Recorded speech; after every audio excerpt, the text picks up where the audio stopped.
Great. I was able to pull up both.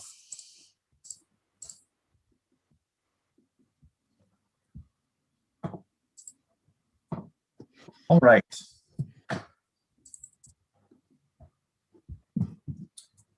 Are our scoring panelists all here? Yes, all of our team is here. We are running our YouTube channel and everybody should have their rosters. All right, perfect. Well, let's get started. Well, I guess before we formally get started, do we have any conflicts after reviewing our rosters?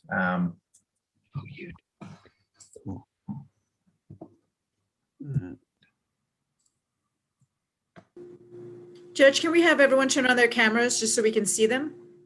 Oh, sure. Let's do that. That's a good idea.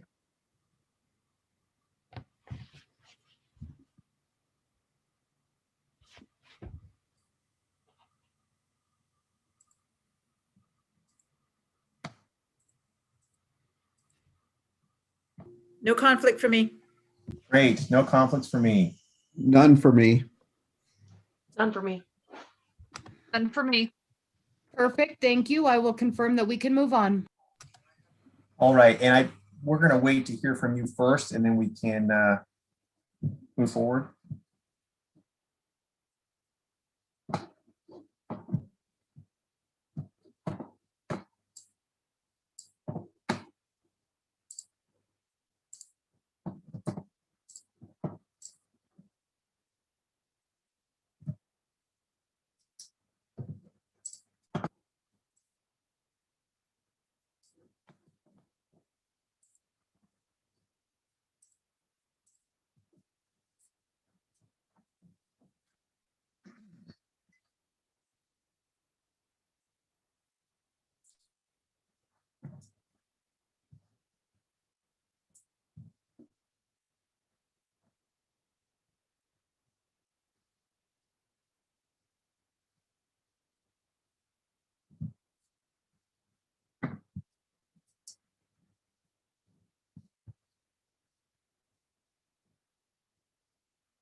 Judge, you can move ahead. Hey, thanks very much. Well, welcome everybody. We are here for the first round of this year's state mock trial competition. I want to make sure that everyone, that the state and the defense have their timekeepers. Can someone confirm that from the state? We have ours, Your Honor, from the All right, defense. from the defense, great. And does the state have? Prosecution also has their timekeeper. Okay, great. Let's, for our participants, if you can turn your screens on, including witnesses, we'll go ahead and swear in everybody collectively now so that we don't have to swear in during the course of the trial. Please raise your right hands. Will everyone who is present, including advocates, witnesses, bailers, scoring panelists, coaches, and spectators, please indicate by saying "I do" if you swear to abide by the rules of this proceeding and conduct yourself in a manner that is honorable to this forum. I do. I do. I do.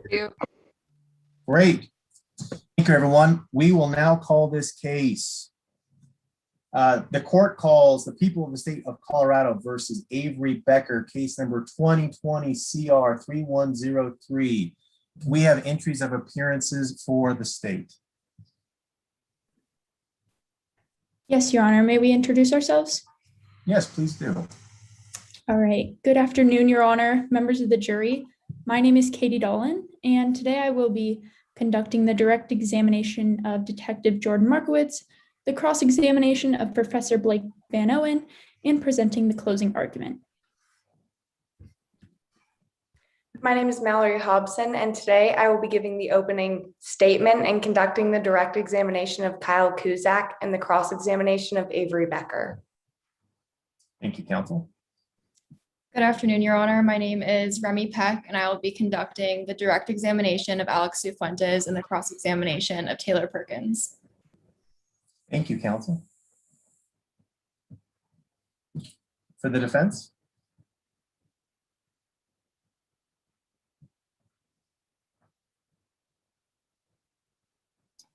Good afternoon, Your Honor, and members of the jury. My name is Amanda Brockler, and along with my co-counsel, we represent Avery Becker in today's case. Today, I will be performing the direct examination of Professor Van Owen, as well as the cross-examination of Detective Markowitz and the closing arguments. Thank you, counsel. Good afternoon, Your Honor. My name is Grant Rose, and today I'll be performing the direct examination of Taylor Perkins and the cross-examination of Alex Cifuentes. Thank you, counsel. Good afternoon, Your Honor. My name is Jacob Aragon. Today I'll be giving the opening statement, as well as the direct examination of Avery Becker and the cross-examination of Kyle Kuzak.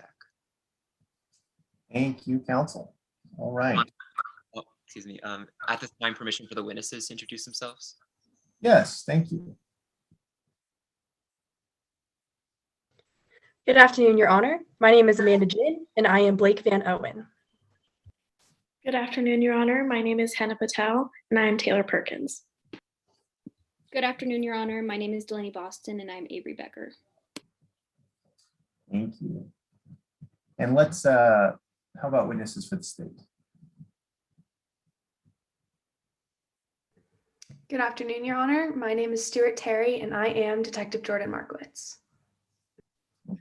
Good afternoon, Your Honor. My name is Clarvin Kempen, and I'm Kyle Kuzak. Good afternoon, Your Honor. My name is Emmy Munn, and I am Alex Cifuentes. Thank you all.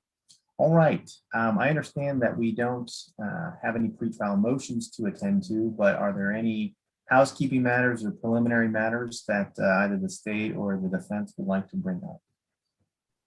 Yes, Your Honor. May we address some preliminary matters before we begin? Absolutely. What would you like to address? Okay, so the parties reached an agreement on a list of stipulated facts. Would you like a copy of that list, or would you like us to read off any of the stipulations? You know, I believe I already have a copy of it, but you can constructively approach and provide the court with a copy. Okay, yes, Your Honor. And we ask for your permission for all admitted exhibits for both the prosecution and the defense to be published to the jury. When exhibits are admitted, why don't you ask for them to be published once they're admitted? Okay. Yeah. Yes, Your Honor. And we also ask that the court assume that the witnesses have the exhibit in front of them. Yet while laying a foundation for an exhibit, we will state that we're showing the witness the exhibit, but we will not screen share the exhibits until they are admitted. Any objection from the defense on that? No, Your Honor, that's how we've been running things too. All right, then we will proceed accordingly. Okay, and my co-counsel, Ms. Hobson, will be posting all exhibits used in examinations, except in her own examinations, in which case I will post all exhibits. That works for the court. Okay, and normally in a trial setting, we would stand for all objections. However, we understand that in this Zoom setting, the attorney shall remain seated when objecting. That is perfectly appropriate in this forum. Thank you. Okay, and otherwise, Your Honor, we request that we be able to stand during opening statement, closing argument, and direct and cross examinations. At your leisure. Okay, thank you, Your Honor. I have nothing further. Any preliminary matters from the defense? No, Your Honor, I think the prosecution covered it all. All right. Well, in that case, it sounds like we are ready to proceed. Is the state prepared to give an opening statement?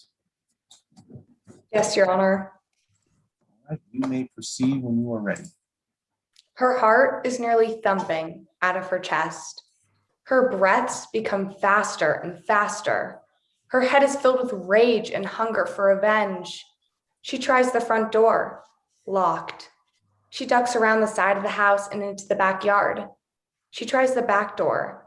It slides open with ease. She enters the house, crossing the line from trespass to burglary. She assumed her coach would be at work. She was wrong.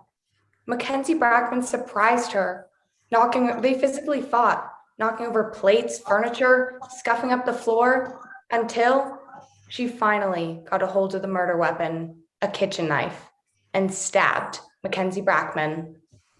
Whether it was a spur of the moment decision or not, she had done it. She had killed her mock trial coach. As Coach Brackman lay lying in a pool of his own blood, the defendant Avery Becker realized she had just committed murder and how her plan for payback had gone terribly wrong. The evidence in this case will prove exactly what I've just told you. Maybe Avery didn't cross that threshold with intent to kill, but once she stepped through that doorway intending to trash Mackenzie Brackman's house, whatever followed next would be her own fault. Jury Instruction 7 states, the law allows prosecutors to charge felons with murder for any death that occurs during the commission of a felony. So, when the defendant broke into her coach's home, what was a felony of second-degree burglary transformed into the felony murder she is charged with today. This is a case of an arrogant young woman, the star of the mock trial team, who was bent on payback for the humiliation she felt Coach Brackman had dealt her. Prior to the day of Mackenzie Brackman's death, the pair were constantly on thin ice. Avery resented Brackman for treating her just like any normal mock trial student instead of the star she was. After one particularly heated quarrel in which Coach Brackman called her out in front of everyone for Avery's continual lack of preparedness, Avery decided she'd had enough and would get even for the embarrassment he caused her. So she vandalized his prized white Porsche, writing Worst Attorney Award across the hood in permanent marker. When Coach Brackman discovered this, he screamed at Avery that she was off the team for good. Fuming with rage and embarrassment, Avery formed a plan to get the best payback she could ever imagine, to trash her coach's home. But as the people will prove beyond a reasonable doubt, Avery Becker's plan for payback went terribly wrong. What started as a reckless act of retaliation ended with Mackenzie Brackman's death. Today, you will hear from Detective Jordan Markowitz, a seasoned police department investigator who will show us the call data records which tell us that Avery's phone was within the area of Coach Brackman's house at the time of the murder. These records will also show us that Avery Becker's best friend, Taylor Perkins, was desperately trying to get a hold of her throughout the day of the murder, but her repeated texts and calls went unanswered. Kyle Kuzak, an expert crime scene reconstructor, will testify how Mackenzie Brackman was murdered and the details of the struggle between the two over the murder weapon. Lastly, Avery's friend and fellow teammate, Alex Fuentes, will testify about the text messages she exchanged with Avery. In those texts, Avery openly admits planning to go to Coach Brackman's home to trash it. The defense will implausibly allege that Alex stole Avery's phone to set her up and faked those texts. They will also allege that Avery couldn't have committed this crime because she was with Taylor the entire day of March 6th, looking for her lost phone at the mall. But the only person who can testify to this is Taylor, the only alibi witness. Even if Avery didn't go into that home intending to harm her coach, Mackenzie Brackman is dead because of Avery Becker. Avery illegally entered Coach Brackman's home to teach him a lesson and was left with payback gone wrong. Thank you, counsel. Does the defense have an opening statement? Yes, Your Honor. And Your Honor, if you don't mind, I think there's a little bit of an echo, so can we just make sure that everyone's on mute so there isn't anymore? If that's okay. Perfect. All right. Avery Becker did not break in Mr. Brackman's home. Avery Becker did not kill Mr. Brackman. Avery Becker is not guilty. You see, Avery Becker was a former high school student. She had the passion for the law, and she was a decorated knockout competitor. On top of that, she was a community member, a daughter, and a good friend. In fact, on March 6th, she spent the entire day with her friend Taylor Perkins. They went to the mall, the Fry Shack, and home. They never saw Mr. Brackman. They never even talked to Mr. Brackman. And she certainly never did the things the prosecution wants you to believe that she did. Avery Becker now finds herself a target in a criminal investigation. Investigation that was rushed, sloppy, and lacks any real evidence tying Avery Becker to the scene of the crime. The prosecution is charging Avery Becker with 2 charges today. They're charging her with burglary in the 2nd degree and murder in the 1st degree. But let me remind you, the prosecution has the burden in this case today. They must prove to you each and every element beyond a reasonable doubt. It is the highest burden in our legal system. Meaning if you walk away with not one element being proved, then you must find Avery Becker not guilty. If you walk away with any reasonable doubt at all, then you must find Avery Becker not guilty. The prosecution will not be able to meet their burden in this case. In fact, the prosecution will leave you with 3 questions that go unanswered. 1, does the prosecution explain when this murder occurred? And as how we will have to tell you, they can't and won't. 2, does the prosecution ignore other reasonable alternate suspects? And as we will have to tell you, they did. And 3, does the prosecution have any evidence at all tying Avery Becker to the scene of the murder? And as we will have to tell you again, they don't.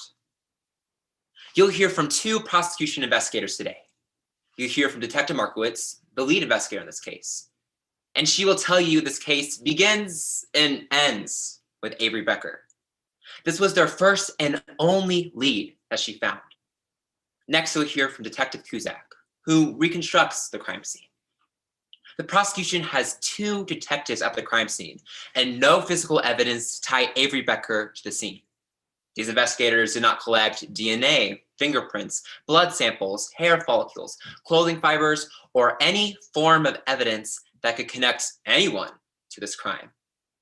So after not finding any DNA or fingerprint leads on the crime scene because they did not collect this evidence, the prosecution's next best option was to, of course, check out the high school mock trial team, the team that the victim coached for, to find possible suspects. The prosecution is asking you to take leaps, unreasonable leaps, to conclusions in this case that they do not have the facts to back up. Members of the jury, you should demand the prosecution show you any evidence tying Avery Becker to the scene of the crime. Any evidence at all. That is their burden and their burden alone. They brought the charges. Now they have the responsibility of proving them. And as you see today, they're not able to do that. Members of the jury, there are many holes in the prosecution case. And today you'll see each and every one of those holes. This was a rushed investigation. This was a rush to judgment. Avery Becker is not guilty. Thank you. Thank you, counsel. The state may proceed with its case in chief. Your Honor, the prosecution would like to call Detective Jordan Markowitz to the stand. May we proceed? You may proceed. Could you please state your name for the record?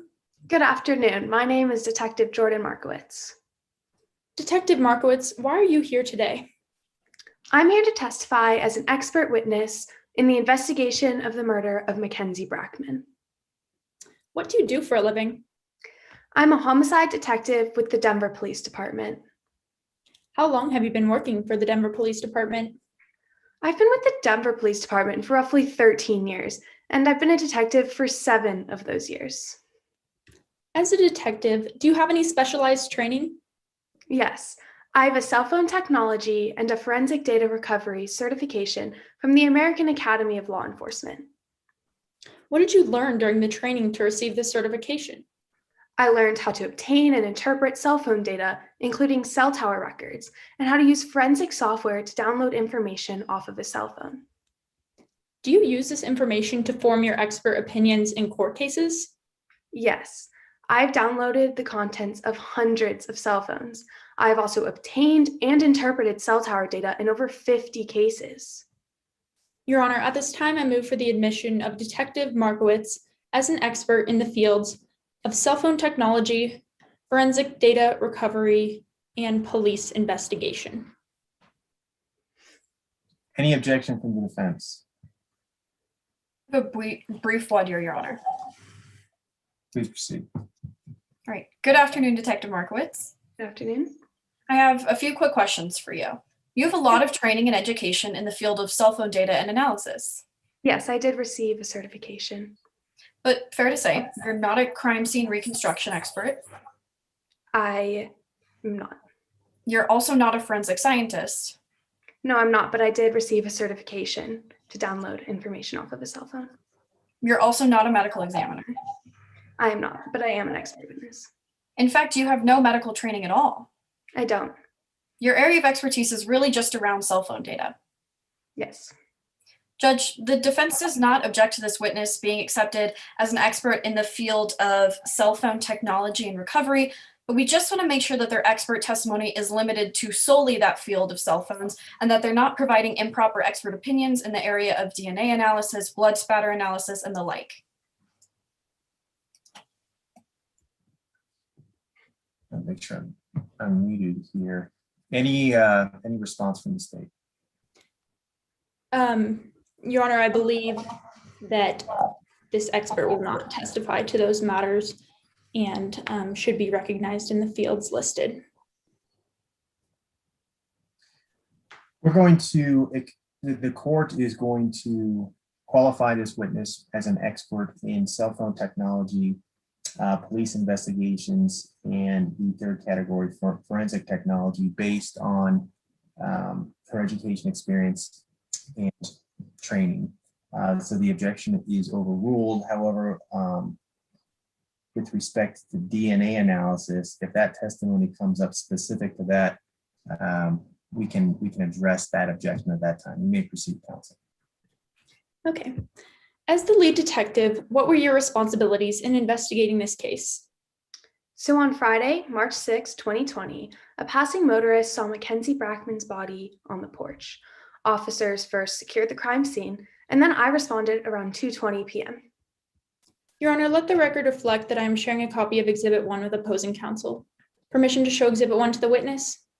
Granted. Detective Markowitz, do you recognize this photograph? Yes, this is the victim, Mackenzie Brackman. How do you know this was Mackenzie Brackman? I saw Brackman's ID. Brackman was a criminal defense attorney. I investigated several homicides that Brackman later defended. And is this a fair and accurate depiction of Brackman's body as you saw it at the crime scene? Yes, it is. Your Honor, at this time, I move for the admission of Exhibit 1. Any objection? Yes, Your Honor, I'm objecting that this exhibit is unfairly prejudicial over its probative value. This is a very gory picture of the victim's body after they were murdered with blood, and it will impact the jury's findings in this case, in their opinion. Any response from the state? Yes, Your Honor. This picture is relevant to the jury just to give foundation of the body and its position and the stab wound. And it will not show who the killer was, but rather set up a foundation and help the jury picture the scene. Thank you, counsel. Last word from defense counsel. Again, I think that this is overly prejudicial, that outweighs its probative value because of how bloody and gory it is. Thank you, counsel. I'm going to overrule the objection, and we will accept this exhibit into evidence. Your Honor, permission to publish Exhibit 1 to the jury through my co-counsel sharing their screen. Granted. What did you observe when you first arrived at the scene of the crime? I instantly saw Brackman's body face down and in a pool of blood. I also saw a large knife just past the floor on just past Brackman's body on the floor. It was obvious that he had been stabbed. Did you notice anything else on the front porch? I noticed a Ring doorbell. Then I walked around the house and spotted 2 more cameras aimed at the gate to the backyard and the back door. So once you went inside the house, what did you observe? The residence was slightly in disarray, but I couldn't tell if this was the result of a struggle or just the normal state of the house. Your Honor, let the record reflect that I'm sharing copies of Exhibits 7 through 9 with opposing counsel and with the witness. Do you recognize these pictures? Yes, these are pictures of the evidence from inside the house. Do the pictures depict a fair and accurate representation of the evidence as it appeared at the time you saw them and they were photographed?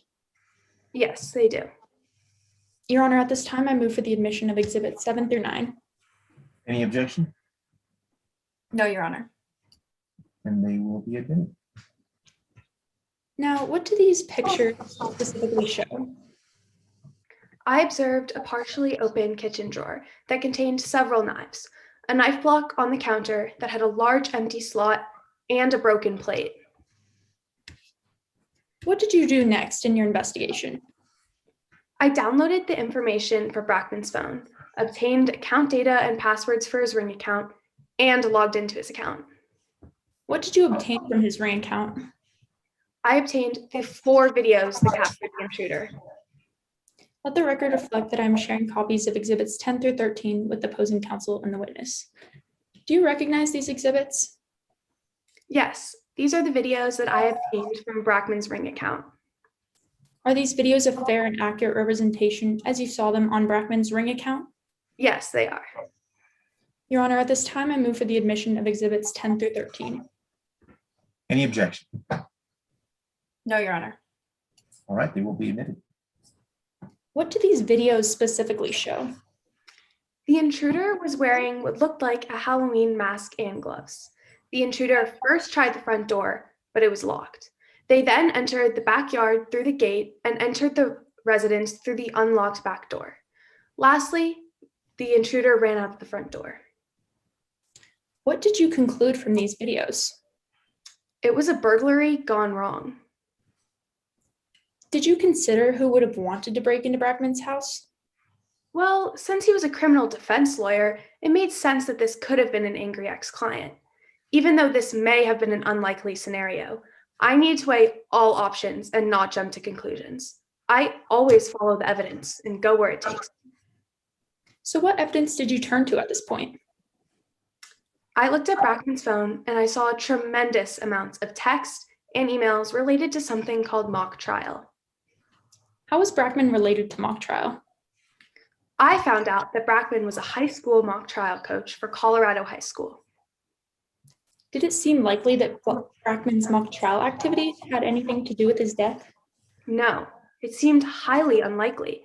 But like I said, good police work requires you to follow the evidence presented. Did you further investigate the mock trial team? I reached out to Colorado High School in order to get contact information on the team. Who did you get in contact with? First, I got in touch with a student named Alex Cifuentes. Cifuentes mentioned that another student, Avery Becker, who was kicked off of the A team because she vandalized Brackman's car, texted Cifuentes about how she was planning on trashing Brackman's Objection, Your Honor. This is hearsay. This may sound like a statement by a party opponent. However, these texts are in dispute because Avery Becker never sent them. Response? Yes, so under the hearsay exception 804B3, this is a statement against interest, and it is so contrary to the declarant's interest that has a tendency to invalidate the declarant's claim and expose the declarant to criminal liability. And also, under Rule 703, Detective Markowitz is an expert and may testify to what they have been made aware of or personally observed, which in this case was in the interview. Reply? Again, Your Honor, these were not statements by a party opponent or a declarant. In this case, Avery Becker never sent these text messages. That has been disputed, and not enough foundation has been laid to show that she sent these text messages. These statements should not be admitted in court. While I do agree that Ms. Markowitz can attest to evidence that she used in coming to her conclusions, that does not mean that hearsay is inadmissible in this case. Good objection. I'm going to overrule it. But if we can have a little more foundation about these text messages from the state, that would be useful to the court. Yes, Your Honor. Let's see, where were we? So could you explain the interview with Alex Cifuentes? Yes, so I interviewed Cifuentes, and Cifuentes mentioned some text messages that she received from Becker, saying that Becker was planning on trashing Becker's house while he was at work. Again, this is hearsay through both Ms. Cifuentes and these alleged text messages from Ms. Becker. Your Honor, I will move on. All right. Could you identify the defendant, Avery Becker, in the courtroom? Yes, Becker has long brown hair and is wearing a gray blazer. And did you obtain copies of the text messages? Unfortunately, Cifuentes forgot her phone during the interview, so I had Cifuentes send a photo of the text messages, and I received them a day later. Did the contents of the text messages corroborate what Cifuentes talked about in her interview the day before? Yes, they did. And what did you conclude from the text messages? Becker wanted payback on Brackman. Did you investigate Becker further? I obtained a search warrant to search Becker's cell phone, but Becker's lawyer told me that Becker had lost her phone. Objection, Your Honor. This is hearsay on behalf of the lawyer. Response? Yes, Your Honor. Under 803 or 804, pardon me, the declarant is unavailable, and this is also a statement against interest. Your Honor, I'd like to further my objection then too, that it should not be held against Ms. Becker in the eyes of the jury that she asked not to be a part of this interview. It is her right not to partake in this interview. Well, I'm going to overrule the objection based upon your original objection. And I'm going to overrule, so you may proceed with your questions. So, did Becker's attorney provide you with any other information? Yes, Becker's attorney did give me Becker's phone number. The account records confirm that the phone number was associated with the account in Becker's name. I then got a court order to obtain cell tower records from March 6th. What did the cell tower records show? According to the call detail records, a CDR, Taylor Perkins, another Colorado high school student, was sending several texts and calls to Becker's phone leading up to the murder. Was Perkins able to get in touch with Becker? No. Perkins was likely calling and texting Becker, but Becker wasn't answering. Your Honor, let the record reflect that I am sharing a copy of Exhibit 16 with opposing counsel and the witness. Do you recognize this diagram? Yes, this is the diagram that shows the location of the cell towers Becker's phone communicated with in the time leading up to the homicide. It also shows the most likely route Becker was driving along. Did you prepare this diagram? Yes, I did. Was this diagram made using information and analysis you acquired from Becker's cell phone records? Yes, it was. And is it your regular practice to interpret cell tower data? Yes. Your Honor, at this time, I move for the admission of Exhibit 16. Any objection? No, Your Honor. All right, it will be admitted. What does this diagram show? It shows where Becker's phone was when it shows where Becker's phone was when she received a text or call before the murder. What texts and calls did you show on the diagram? Becker received a text from Perkins through the cell tower that covers Becker's house.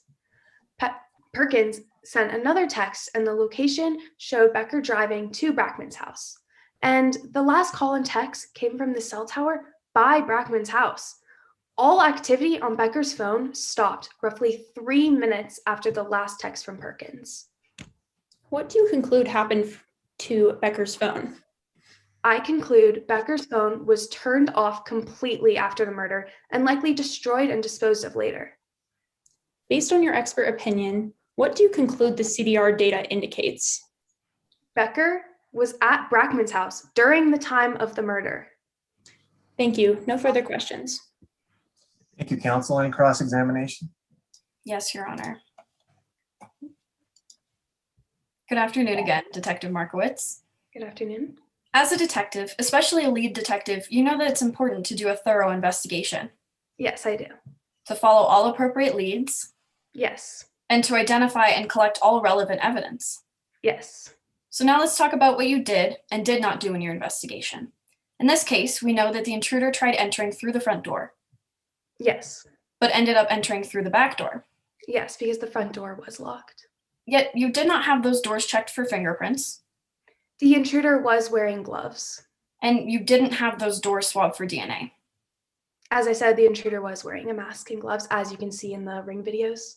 But again, detective, you're no expert in DNA. You don't know the effect that gloves have on the transference of DNA, correct? I am not an expert, but the intruder was wearing gloves. Speaking of DNA, you testified that you found blood droplets in the dining area. Yes, I did. Yet you didn't have those tested for DNA either. No. And you would agree that if those blood drops did not belong to the victim, that would be extremely relevant in today's case. It would be. You didn't even collect the blood as evidence. I didn't need to. You claim that you took photographs of this blood. I did. But this jury will not get to see those. Unfortunately, the photos were corrupted. That's right, because you lost the evidence. Unfortunately, they were corrupted, yeah. But that's not the only thing that fell apart during this investigation. Let's talk about leads. As a detective, you should never try and take the case where you think it should go, right? Exactly. You follow the evidence and you go where it takes you. Yes. Good police work requires you to follow up on all possible leads. Yes, it does. And in this case, the evidence showed that the victim was a somewhat well-known criminal defense attorney. Yes. That fact made you worry that this murder could be the work of a disgruntled ex-client. It did, but that is not what the evidence presented.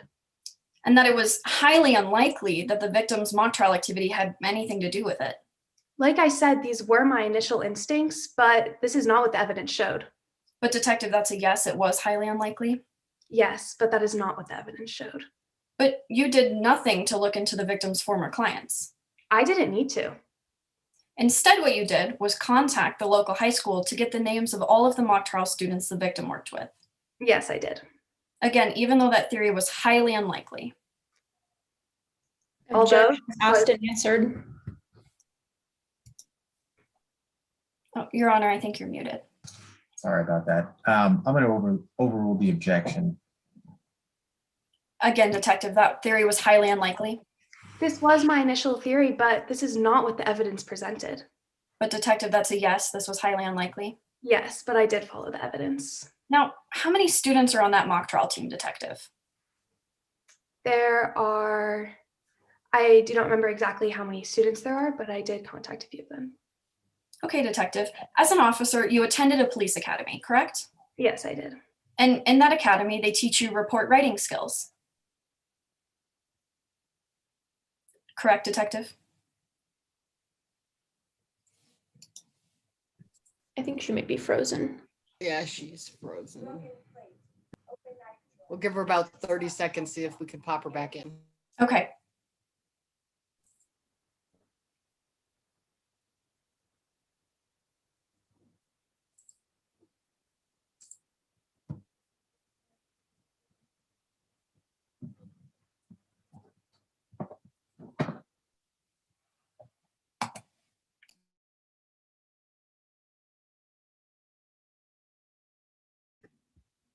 Sorry about that. Do we have Detective Markowitz back? Yes. Okay, awesome. Detective, in that police academy, they teach you report writing skills, correct? Yes. That it's important to document everything, Yes. including what witnesses you spoke to Yes. and what those witnesses told you. Yes. This is important because, as you know, the district attorney relies on your report in determining what charges to bring. Objection out of the scope or assuming facts not in evidence. But, defense counsel, can you respond as to facts not in evidence? Yes, Your Honor. As a detective, these are common practices in her line of work, and also it's a universal truth that detectives and their evidence come to this case to bring charges or to help the DA find charges. That's why we're here in court today, so the detective would be able to attest to this. So you're saying that this is a extrapolation from the facts that are in evidence? I'm saying that this, yes, directly is not in her statement, but it is safe to assume and does not make a significant run from the facts of evidence, a substantial run from the facts of evidence. All right, I'm going to overrule the objection because it goes to the witness's credibility, but let's stay as close as we can, okay, counsel? Yes, Your Honor. Again, detective, this is important because, as you know, the district attorney relies on your report in determining what charges to bring. Yes. You also know that defense attorneys like myself also rely upon these reports to prepare a case. Yes. So what you put in your report matters. It does. And what you fail to include in your report also matters. I believe I included all necessary information. But it's true, detective, that what you fail to include in your report also matters, correct? Theoretically, yes, but I did include all necessary information. Now, in this case, your report only mentions Alex Cifuentes, Avery Becker, and Taylor Perkins as mock trial students. Yes. But you also spoke to a student by the name of Brandon Digby. Yes. Although that interview is nowhere in your report. I didn't find it necessary. You also spoke to another student by the name of Josiah Mitchell. Yes. And again, that interview was not documented in your report. No. Now let's talk about other evidence you failed to collect and document. You never downloaded the text message data for Alex Cifuentes' phone. I didn't need to, and I still received these text messages. But detective, that's a yes? Yes. Yet you have the training and experience in data recovery from cell phones. I do, but I didn't find this necessary. And as a detective for the past 7 years, you've downloaded the contents of literally hundreds of cell phones. Yes, I have. Alex Cifuentes told you they had a text exchange with Avery Becker that almost amounted to a confession. Isn't that right, detective? Cifuentes did mention these text messages, and the text messages I received did corroborate what Cifuentes mentioned in the interview. So that's a yes, detective? Yes. And this evidence, for lack of a better term, was paramount in your case. Yes. Because it provided you with a motive for Avery Becker. It was an important piece of evidence, yes, and it did provide a motive. So you just had this high school student send you a screenshot of these texts? I have been a detective for 7 years, and I trust my form of obtaining evidence. And yes, I did have her send photos. Even though you just told us that the common course of action would be to download the contents of the phone. Yes, but I didn't find it necessary. To get an untampered record of the actual text messages. Yes. And that your police department has the software to do so. Yes, but I didn't. And that, detective, and that you personally have the training to execute that action. Yes, but with my previous experience, I did not find this necessary. But you failed to execute that action of downloading the cell phone, correct? I didn't because I didn't think it was necessary. However, you got a court order for Avery Becker's cell phone records. Yes, I did. And it's your opinion that Avery Becker was near the victim's house at the time of the murder. Yes, that is my expert opinion. So let's talk about when this murder occurred, because the time of the murder is extremely important in this case. Isn't that right, detective? Yes. Because the time of the murder is what makes the cell phone records relevant. Yes. And it is the only thing that ties Avery Becker to this crime scene. There is other evidence that I collected. Now, we know that the first event that happens is a 911 call that comes in. Yes. What time does that 911 call get placed, detective? That 911 call, I responded around 2:20, so before that. Detective, I asked about specifically that 911 call. When did that get placed? I do not remember specifically, but it was close to the time I responded. And that's not documented in your report. Okay, well, we know what happens after the paramedics arrive on scene. What time did the paramedics arrive? Before the paramedics arrived before I did. But that's not documented in your report, the specific time, correct? No. You also have no idea what time the intruder entered the home. No. Or left the home for that matter. No, but with the cell tower, the CDRs that I collected, I have a pretty good, I concluded pretty good response. But you have no idea when this intruder left the home, correct? Not an exact time, no. Because the ring videos you collected do not have a timestamp. Unfortunately not. So it could have been around, I don't know, 12:45 p.m. It is my expert opinion that it was during the time of the murder. Detective, you don't know the time of the murder. That's what I'm asking. It could have been around 12:45 p.m., correct? It could have been, but it is my expert opinion that it was not. But 12:45 p.m. is the time that you placed Avery Becker at her own house. Yes. Which is nowhere near the victim's home. Yes. Thank you. No further questions. Thank you, counsel. Redirect. Detective, what expert conclusion did you come to in this case? I concluded that Avery Becker was at Brackman's house during the time of the murder. Thank you. No further questions. Thank you, counsel. Detective, you may be excused. Does the state have any additional witnesses that they plan to call? Yes, Your Honor. We call Kyle Kuzak to the stand. All right. You may proceed when you're ready. May you please state your name for the court? My name is Kyle Kuzak. Ms. Kuzak, why are you here today? I'm a crime scene reconstructor and I'm here to discuss the murder of Mackenzie Brackman. Can you please tell us about your career? Yes, of course. So I'm a Colorado Bureau investigated and certified crime scene reconstructor, and I've been working for the last 19 years. What does your occupation require you to do? I investigate all different crime scenes, and I do this by conducting a thorough and comprehensive investigation. And I do this with homicides, burglaries, domestic violence, many cases. Can you explain the standard procedure you conduct? Yes. So I do this by first I start my comprehensive investigation and documentation of every case. And then I proceed and I reconstruct the crime scene. And I do this through a 5-step process. Can you tell us about these 5 steps?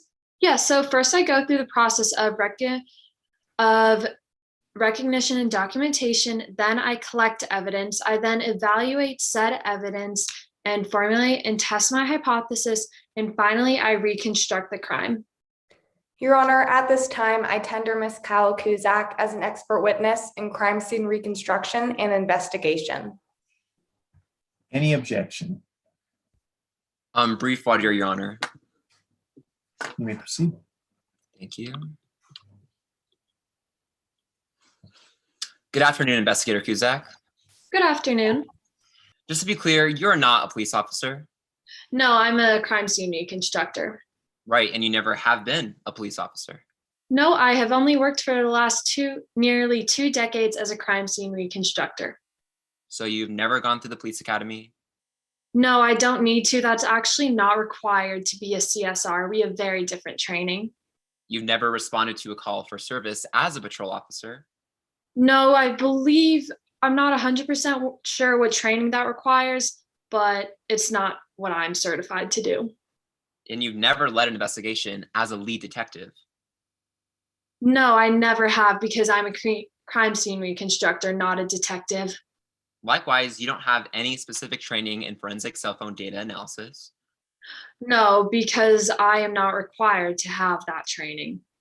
Right, and you're not certified as a forensic cell phone data analyst. No, I'm a certified crime scene reconstructor. Right, your entire basis for what you claim is your expertise is your certificate of crime scene reconstruction. Yes, I believe I am very qualified in it as well. Which is based on the 7-step methodology for event analysis. Yes, it is. And you claim you reliably apply those principles and methods to the facts and data in this case. Yes, I like to go through each case pretty similarly. But how many steps did you follow in this case? 5. I can edit my own steps, and I've developed a system that works for me. Your Honor, the defense objects to this witness being tendered in the field of crime scene reconstruction and investigation.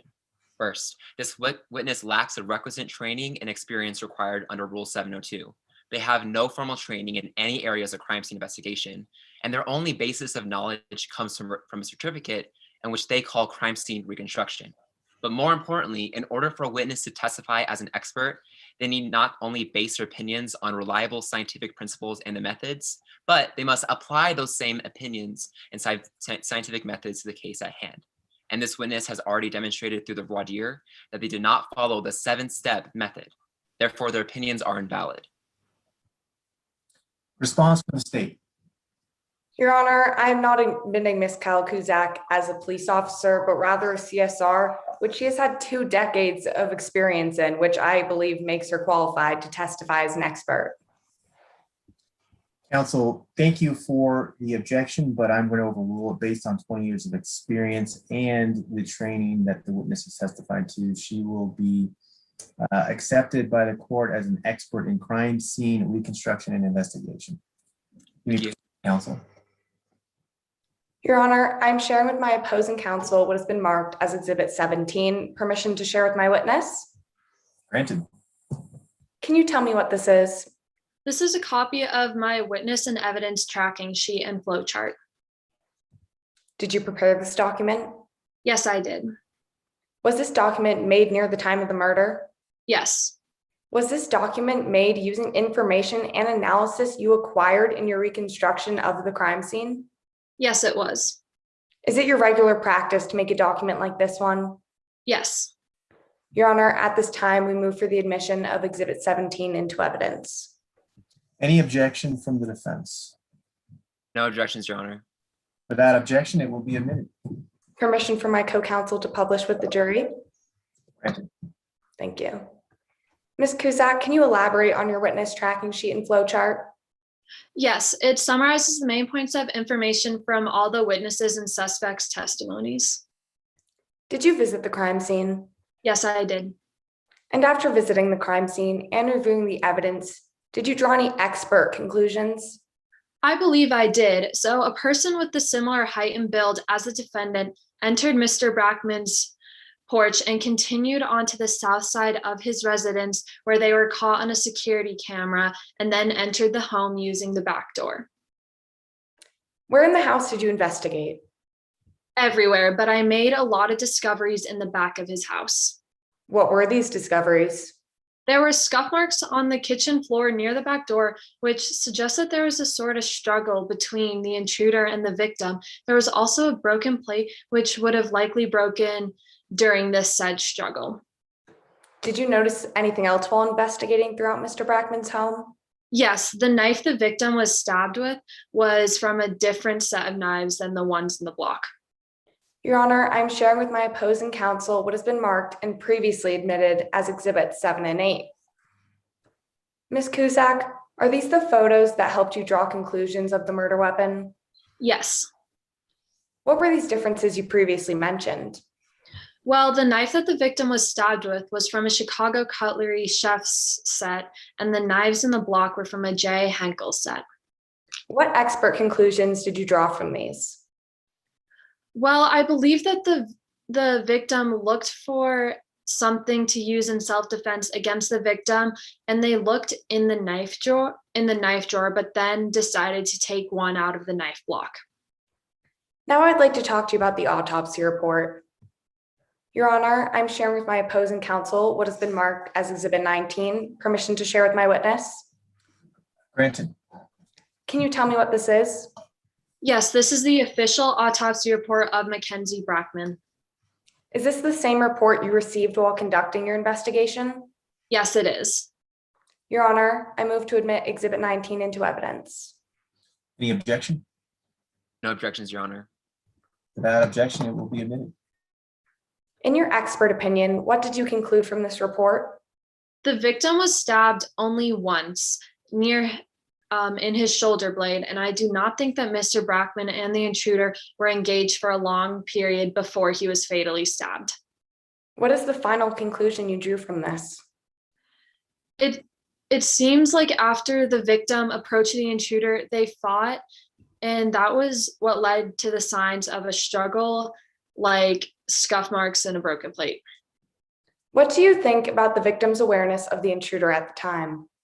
Well, for Mr. Brackman to be stabbed, he would have needed to be surprised by the intruder or unaware of the intruder. And given the circumstances, I do not think this was possible. Could you elaborate on these circumstances?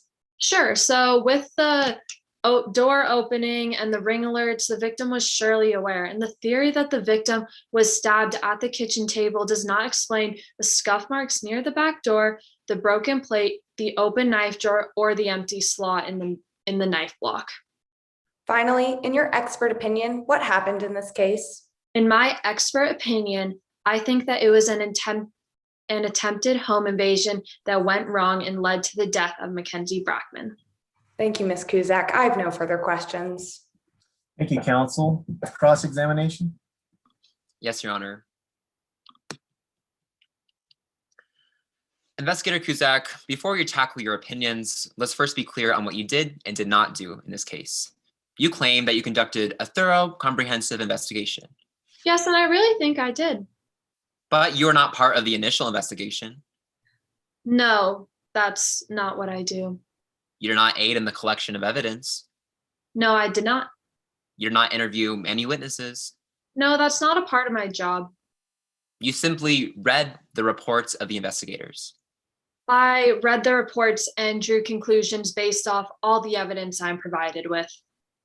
But reading a report will never provide a person with the same degree of understanding as being on the scene or directly examining the evidence. Well, given all my experience, I am able to come to very solid conclusions based on evidence I am provided with. Is that a yes? I would think that with enough training, you can get better at drawing conclusions, even if you have not visited the crime scene. Investigator, I'm using your words here. Is that a yes? Yes. And after reviewing other people's reports, you came to only one possible conclusion. Yes, I did. That the victim must have been alerted by the ring security system. Yes, given the circumstances, I really don't see how it was possible for the victim to be unaware of the intruder. You claim the victim then looked for a defensive weapon. Yes, in the knife drawer, but then decided to take one from the block. Then confronted the intruder. Yes, the intruder that was wrongfully in his house. And ultimately, the intruder stabbed the victim. Yes, it was very unfortunate. Let's talk about the evidence, or rather lack of evidence, you base these conclusions on. First, you believe the ring camera sent an alert to the victim's phone. Yes. Yet you have no evidence to support this assumption. No, however, we can draw conclusions based off evidence. You don't have any records from the ring account. No, we do not. And those records would have told you whether it had the ability to alert the homeowner or not. Yes, they would have. However, those records were not collected. You also failed to search through the victim's phone. Yes, but this is not a part of my job. I'm the crime scene reconstructor. But correct me if I'm wrong, but you did say that you conducted a thorough and comprehensive investigation, correct? Yes, and I did. You were never able to determine whether a ring alert was received or not. No, I was not able to determine that. Now on to your next conclusion. You believe that the victim had time to look for a weapon. Yes, that is why the knife drawer was open and then the knife slot was empty. Because the intruder took 10 seconds to go from the front door then to the back door. Yes. And you believe this because of the ring videos. Yes, I do believe that videos are a very solid piece of evidence. But you've seen those ring videos. Yes, I have many, many times. So you know they don't contain a timestamp anywhere on them. Yes, but we can draw conclusions and infer. So again, your assumption about the timing is not based on any direct evidence at all. I wouldn't say direct evidence, but it's more so piecing together the evidence we do have to come to a conclusion. And you came to this conclusion even in spite of the fact that the murder weapon was a completely different brand than the rest of the knives in the knife block. Yes, I do not have any prior knowledge to what knives Mr. Brackman had in his house. And for all I know, it could have just been lost or broken and he replaced it with a new one. And now into your final assumption. To support your theory that the victim was aware the intruder was about to enter, you rely on the scuff marks found at the scene. Yes, those are from a sign from a struggle. Specifically, the scuff marks found near the back door. Yes. But you have no way of knowing when those scuff marks were made. No, but we use evidence to determine when we think they were made. Right? Those scuff marks could have been there an hour before the intruder arrived. They could have, but based off the evidence we have, we came to the conclusion that they were from when the intruder broke into his house. Yet you have no evidence to support your assumption that these scuff marks are new. No, but that's back to the piecing together evidence part. Even still, you believe these scuff marks indicate that at least 2 individuals were engaged in a struggle. Yes. Even though the evidence shows that the victim wasn't wearing any shoes. Well, in the video, the intruder was. Thank you. No further questions, Your Honor. Redirect. Yes, Your Honor. Ms. Kuzak, what do you do as a CSR? I piece together all evidence and then I come to a conclusion and I reconstruct crime scenes. And can you please refresh us on how many years you have been a CSR? 19, nearly 2 decades. Thank you, Ms. Kuzak. I have no further questions. Thank you, counsel. Ms. Kuzak, you may be excused. Does the state have any additional witnesses? Yes, Your Honor. Prosecution would like to call Alex Fuentes to the stand. All right, you may proceed when you're ready. Could you please introduce yourself to the jury? Absolutely. My name is Alex Fuentes, and I go to Colorado High School. Are you a member of the mock trial team? Yes, I am. And who is on your team? Avery Becker, along with Taylor Perkins. Could you describe your experience with him as your coach? Yeah, I really enjoyed having Brackman as a coach. He knew the legal system very well, and it was very enjoyable. What is your relationship with Avery Becker? Avery and I have been friends for a while. In fact, she was the one who convinced me to try mock trial. But high school's really busy, so I really only see her at mock trial practice. How are Avery's mock trial skills? Impeccable. Although sometimes Avery came unprepared, she was able to get up on the stand and everything she said sounded 100% believable. It was incredible, truly. But sometimes her lack of preparation irked the team a little bit, perhaps caused a bit of anxiety, so to speak. Could you describe that anxiety you observed? Yeah, from my observations, I think our team saw a mock trial as a team effort. So by not preparing, Avery didn't really contribute to that team effort. Did you and Avery have any conflict? I mean, a little, but nothing significant. I mean, honestly, it just irked me a little bit that the blatant fact is that Avery was incredible at mock trial, and that's not her fault. She just is. And what did you observe the team's response was when Avery came to practice unprepared? Well, like I said, I think it irked us all a little bit, but we got over it. Did you observe any conflict between Avery and Mr. Brackman? Yes, quite often, actually. I think Avery was really focused on improvising, and Brackman really liked to go from the books. So a lot of tension rose there. Was there a specific point when things were especially bad between the defendant, Avery, and Mr. Brackman? Yes, this one practice when Avery was late yet again, it was sort of like the tip of the iceberg, and Coach Brackman was really frustrated with her. And after that, Avery was demoted to the B team. But then Taylor quit, and it forced Brackman to let Avery back on the team. It was a whole mess. Do any other instances of conflict between Avery and Mr. Brackman stand out to you? Yes, we went to regionals. Avery did spectacularly, by the way. But at the practice afterwards, the tension was very high between the two of them. What do you mean by tension? Well, they got into a full-blown argument, and Avery ended up vandalizing Brackman's car. And then Avery was kicked off the team. And did that affect you at all? I mean, yeah, she was permanently kicked off the team, which is off for good. Relevance. Response? Your Honor, I'm just establishing how this witness felt about Avery being kicked off the team and how it affected her. Reply from the defense. Your Honor, I don't find it relevant at all how this witness reacted to Avery Becker being kicked off the team. They are not Avery Becker, and their opinion of her being demoted during their mock trial team has no relevance in this case. Objection sustained. Did Avery make an effort to get back on the team this time? Yeah, actually, she texted me.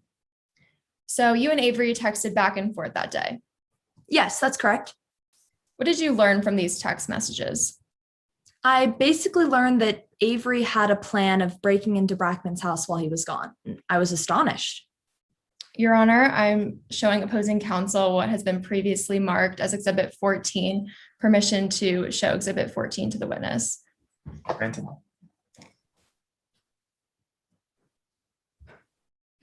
Could you please identify Exhibit 14 for the court?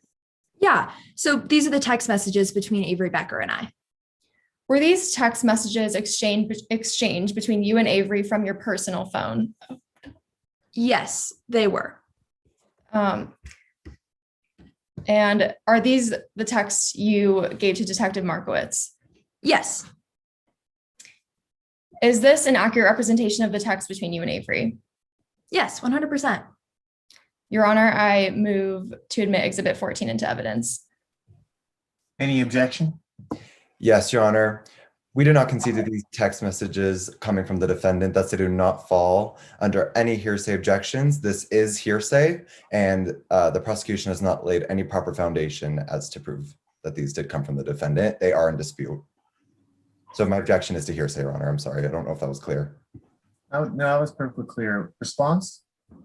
Your Honor, under Rule 804B3, this is a statement against interest, as well as under Rule 803(1). This is present sense impression, and under Rule 803(3), this goes to the defendant's state of mind. And okay. Any reply from the defense? Your Honor, once again, the prosecution has not laid proper foundation to establish that these text messages were from Avery Becker. These text messages are still in dispute, and this is not the sense impression. These are text messages. They are not timestamped. We have no idea if these text messages were sent immediately following an event, and therefore my objection still stands. This is hearsay. They have not proved these came from Avery Becker. Thank you, counsel. I'm going to overrule the objection. I believe appropriate foundation has been laid, at least to this point. If you want to cross on that point, feel free to. Ms. Cifuentes, are these screenshots from your phone? Yes, they are. And is this your text exchange with Avery? Yes, it is. And what did the text say? Well, Avery was trying to get back on the team, and that last entry at the bottom is what really blew me away. I mean, it's the text where she stated her plans of breaking into Brackman's, and look where we are now. So why didn't you just show them your phone? Well, I absentmindedly left my phone on the charger. I was in such a rush to get down to the police station, and I offered to ring my phone back, but the detective said that screenshots were just fine. Had anyone else seen these screenshots? Yes, I believe some investigators saw them because they came to my house, and that's when I started being accused of faking the text messages that I was sending to Avery, which is absolutely ridiculous. I would never do that to a good friend. On top of that, I'm being accused of stealing the phone and giving it to some kid named Blair Rollins. What was your relationship with Blair Rollins? I barely know Blair Rollins. I know some are saying that I stole the phone and gave it to Blair, but I barely know the kid. And even more so, Blair wasn't on the mock trial team. So even more so, I don't know the kid. And Ms. Cifuentes, are you still friends with the defendant, Avery Becker?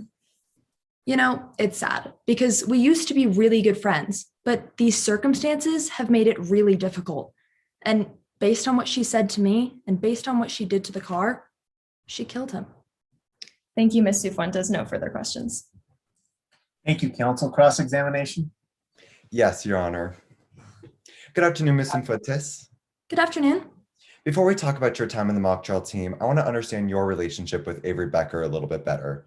According to you, you and Miss Becker had a very close relationship, Yeah, we were good friends. but you only really spent time together at mock trial practice. Yeah, high school's very busy. And even though you claimed to be Avery's best friend, you would ask Coach Brackman on several occasions why he put up with Avery's attitude. I did. And after Avery rode on Coach Brackman's car, you believed Coach Brackman should have pressed criminal charges against Avery, She did something bad and deserved punishment. even though you claim she was one of your closest friends. Despite my relationship with her, she did something bad and that deserved punishment. Right. So speaking of mock trial, you feel that it's a slap in the face when somebody who doesn't work hard still gets a best attorney award? In some ways, yes. Especially because you were equally skilled as team members. I can say that, yes. So you were glad when Avery Becker was kicked off the team? In some ways, yes. Right, because you were excited about the larger role you would have with Avery gone. It was a great opportunity, but the blatant fact was that we had a better chance of winning when Avery was on our team. Right, it was a great opportunity, and you think that the team is better off without Avery. It was a great opportunity, and in some ways, I believe that, yes. Yes. Speaking of being kicked off the team, let's talk about this text conversation you claim to have had with Avery Becker. You claim that Avery Becker texted you that she planned to go to Coach Brackman's house and trash the place? That's correct, yes. Yet you never contacted the police after receiving this alleged text message No, I did not. to report that somebody was planning to commit a burglary on your beloved coach's house? I did not see necessary, no. Didn't see it necessary? An act that you agree could potentially put Coach Brackman in danger? Avery's actions have no effect on me. I didn't think it was necessary. Right, you didn't think it was necessary. You adored Coach Brackman. I like him as a coach, if that's what you're saying. You would have never done anything to put him in danger? No. Yet the very first time you reported those text messages to law enforcement was after Coach Brackman was murdered. Yes, because they were viable evidence. And only after Detective Markowitz reached out to you. Yes, that's correct. How convenient. No further questions, Your Honor. Thank you, counsel. Redirect? Yes, Your Honor. Ms. Cifuentes, was this the text exchange between you and Avery Becker? Yes, and it's 100% accurate. Thank you. No further questions. Thank you, counsel. Ms. Cifuentes, you may be excused. Does the state have any additional witnesses to call? No, Your Honor. The prosecution rests. All right. Thank you very much. Do we need to take a brief 5-minute recess, or is the defense ready to proceed with their case, assuming they're going to bring a case? What if I just said we don't have a case? I'm kidding. We definitely have one. Does anyone else need a break? I'm good to go through if everyone else is. I'm sorry, Judge, I cannot allow a recess. Oh, okay. No recesses then. We'll go straight. Questions answered. The defense calls Professor Van Owen to the stand.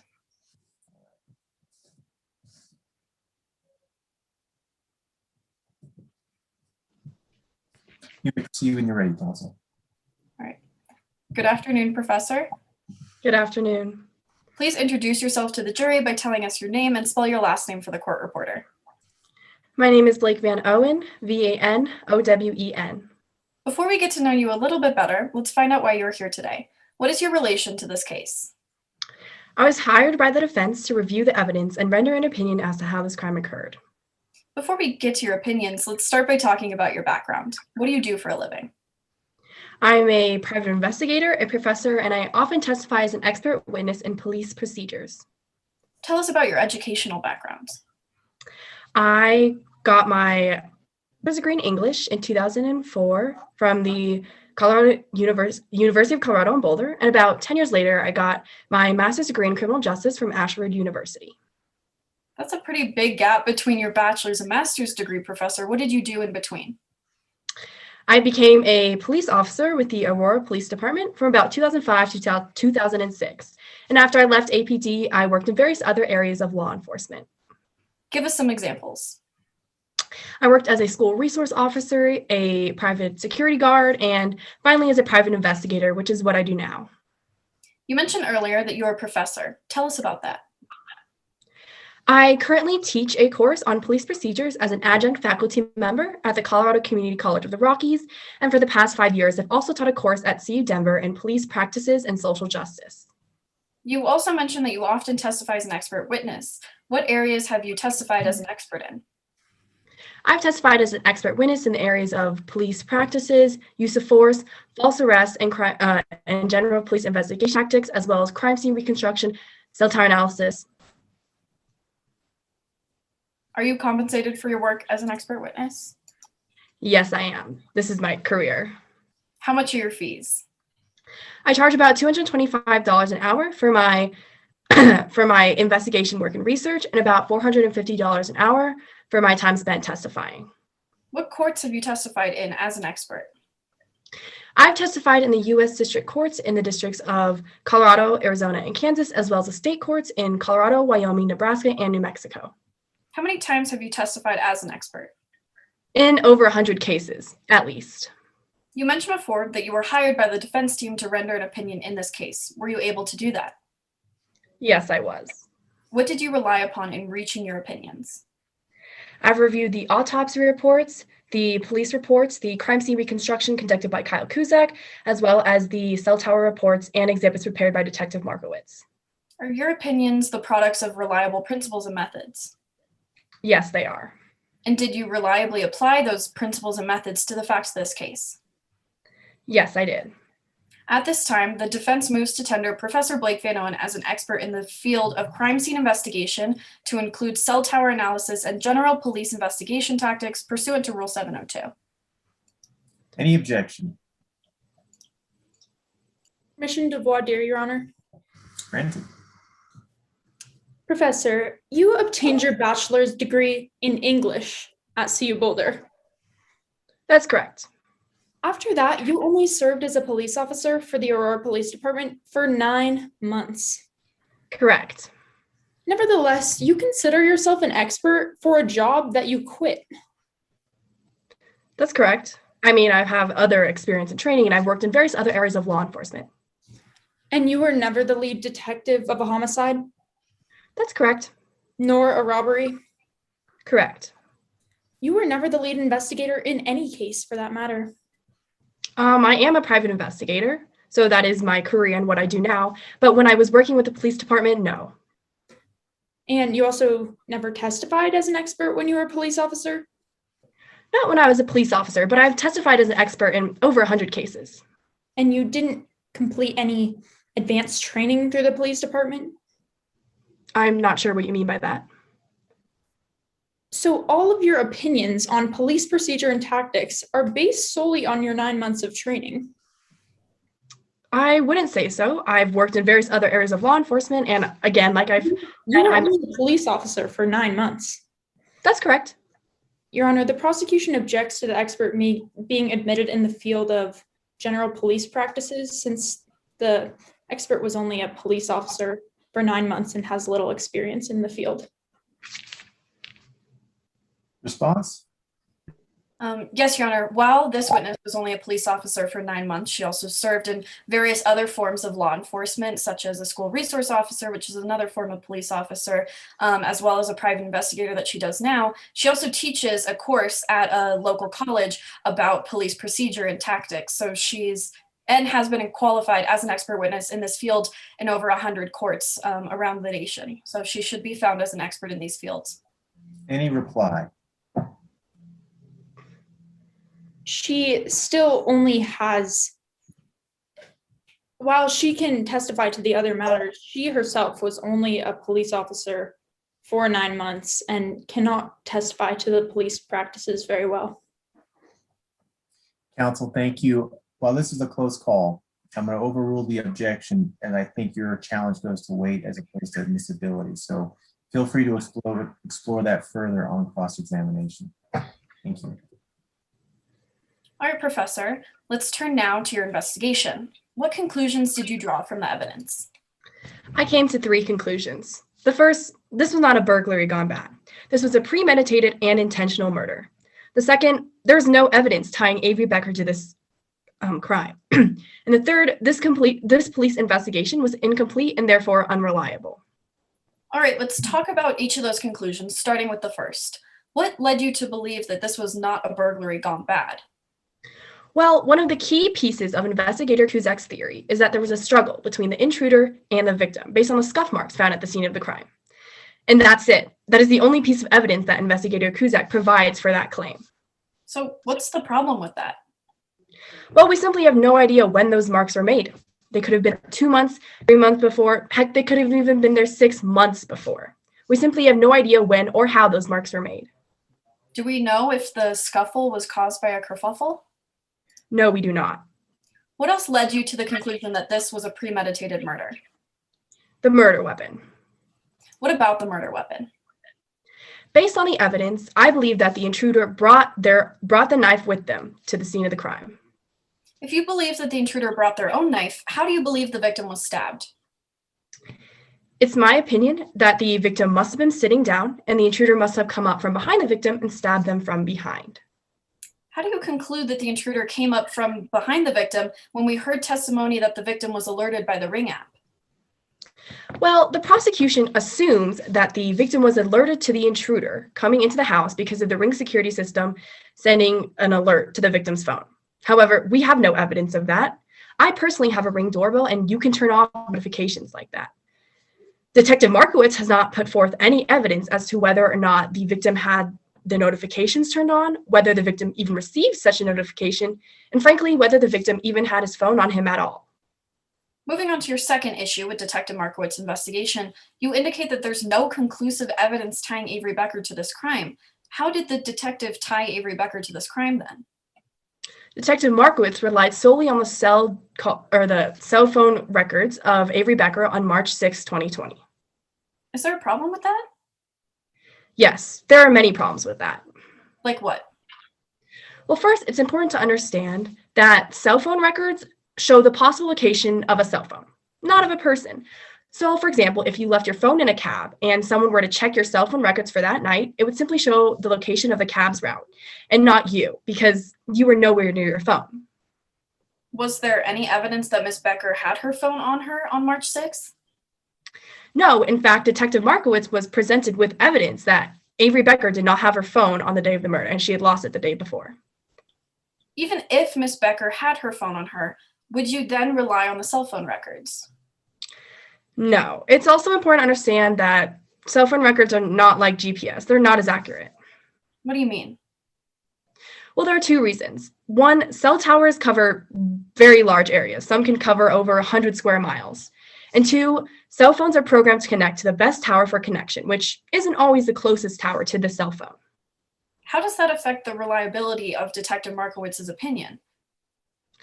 Well, assuming that Avery Becker was with her phone on the day of the murder, which we have no evidence corroborating, just because Avery Becker's phone connected to a certain cell tower does not mean that she was anywhere in the vicinity of that cell tower. Detective Markowitz's opinion is based solely on assumptions. Speaking of assumptions, you also mentioned that the police investigation was incomplete. Based on your expertise, what was this investigation lacking? Well, how much time do we have? Keep it brief, Professor. Well, while we're on the topic of cell phones, Detective Markowitz should have obtained a search warrant to collect and search through Alex Cifuentes' phone. What did the detective do instead?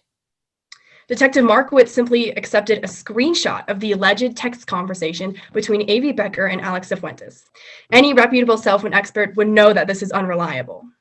What could the detective have done with a search of the phone? Well, there are programs that we as law enforcement can use to do what we call a cell phone dump, which is basically downloading the context of a cell phone, including text messages. One of these programs is called Cellbrite, which Detective Markowitz has already admitted that she has access to. In addition to the lack of investigation into Alex Cifuentes' phone, what else did you find missing from the investigation? A complete lack of investigation into any other possible credible suspects. Well, is there any evidence of another possible suspect? Absolutely. Even from my cursory review of the evidence, already one name stood out to me as a possible credible suspect. Who's that? Blair Rollins. Okay, so tell us who Blair Rollins is. Blair Rollins is the son of Jonathan Rollins. Who's Jonathan Rollins? Mackenzie Brackman was the defense attorney who represented Jonathan Rollins, who had been tried for murder. At the trial, Jonathan Rollins was found guilty by the jury and sentenced to life in prison. How does that connect to Blair Rollins, though? Well, Blair Rollins was present during the hearing, and there was also an audio recording of the hearing that I've personally listened to myself. After the sentencing, Jonathan Rollins yelled out that Brackman was going to die. So what does that mean for your investigation? This goes to show that that Blair Rollins had a much stronger motive to kill Mackenzie Bracken, a much stronger, more serious motive than just wanting to get back on a mock trial team. Speculation.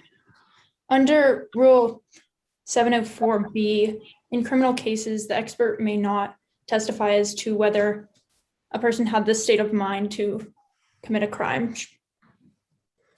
And counsel, you were cutting out just a little bit. So your objections are speculation and under 704? Yes, 704B, Your Honor. If you want, I can repeat. Oh, no, I think we've got speculation as well as Rule 704B. Response to the objections? Yes, Your Honor. While Professor Van Owens is not testifying to the state that Blair Rollins was in, she's simply providing information that would indicate that he could have a motive, because her job in this case is to look for other possible leads and holes in this investigation that the prosecution failed to look into. These were some of the facts that the prosecution failed to look into, and this was the conclusion she came to. She's allowed to opine on that. Any reply? Yes, Your Honor. Motive is a form of mental state that could show, and the expert may not testify in a criminal case as to whether they had the motive to commit a crime. Last word from defense counsel. Again, Your Honor, Professor Van Owens is simply presenting her information to the court here and making a correlation to how this connects to Blair Rollins and why Blair Rollins is a relevant suspect in this case in her mind, and she's not opining on Blair Rollins' mental state. I'm going to sustain the objection so far, insofar as the professor is opining on the witness's mental state, but reasonable inferences she can draw from the facts she can testify to. So with that instruction, please proceed. Detective, where were we? Talking about what this meant for your investigation? Yes. Sorry, could you? Yeah. Yes. How does this indicate what Blair Rollins could have felt from this evidence that you found? I've come to the conclusion that this shows that Blair Rollins could have had a stronger motive to want to kill Mackenzie Brackman. A stronger, much more serious motive than wanting to get back on a mock trial team. Objection. This is still speculation. I'm going to overrule the objection because at this point, this falls within her expertise as an expert in crime scene investigation and the additional tender. Thank you. What other evidence, if anything, also pointed to Blair Rollins? Well, for one, Blair Rollins matched the same shape and build as a suspect in the ring footage. Blair Rollins was also absent from school the day of the murder and has no alibi for the time of the murder. And even more suspiciously, Blair Rollins essentially disappeared after graduation and his whereabouts are unknown. Objection. Lack of foundation. We do not know how the expert obtained this information. Brief response. Your Honor, this was just found in the course of her investigation. We don't know the actual steps that she took based on her affidavit that was provided to us in this mock trial case for how she found this information, but these were the conclusions that she came to, so she can opine on those conclusions. All right, well, I'm going to overrule the objection, but let's keep the testimony specific to her conclusions as opposed to the details of steps she took if it's not in her affidavit. Professor, despite all of that you just testified to, did the police ever investigate Blair Rollins? No, they failed to do so. Thank you. No further questions. Thank you, counsel. Cross-examination. Yes, Your Honor. Professor, you left the police department after you injured a woman during an arrest, correct? Objection, Your Honor. Improper character evidence. This is because she's an expert who has been qualified in general police practices. I'm going to overrule this. Goes to credibility. Could you repeat the question? Yes. You left the police department after you injured a woman during an arrest. Yes, there was an incident and I found that I disagreed with many of the police policies, so I decided to leave. And this woman sued the APD and you individually. That's correct. You stated that you were disillusioned with police work after this experience.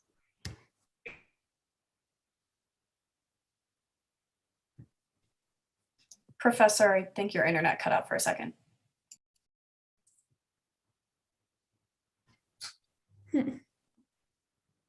Professor. Seems like your audio. Sorry, Your Honor, I can't seem to hear anything. It looks like you're back. Can you hear us? Yes, I can. Okay. Sorry about that.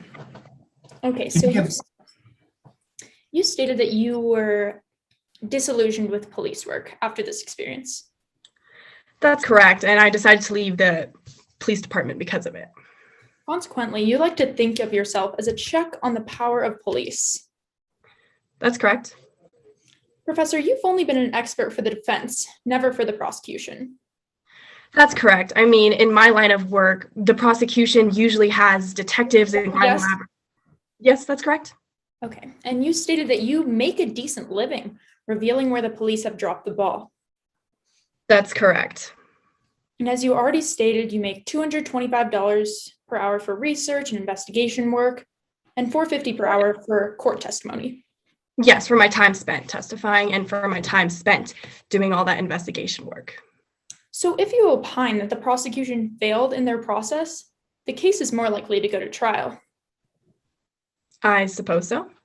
Objection, Your Honor. Improper expert speculation. Any response? Your Honor, if the evidence shows that the police failed in their process, I think it is likely to assume that this testimony would help in court and therefore it would go to court. Any reply? Yes, Your Honor. Professor Van Owen is only here as a lead investigator in this case, as an expert witness, solely in lead investigation and police procedure and tactics. She does not have any legal expertise in that sense. So she's here to collect information, but not dictate whether or not it goes to trial. So she can't opine on that. I'm going to overrule the objection. The testimony or the question goes to her credibility as an expert witness who's been hired and opined in hundreds of cases. You may proceed, counsel.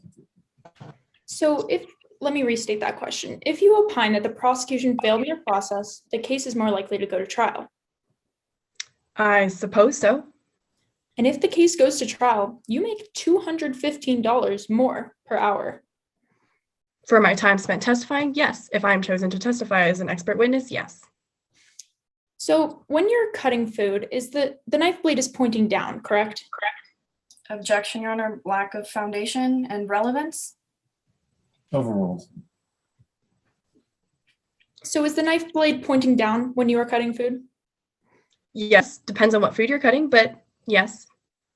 Yet you claim the blade was pointing up when Brackman was stabbed. Yes, I've come to the conclusion that because Brackman,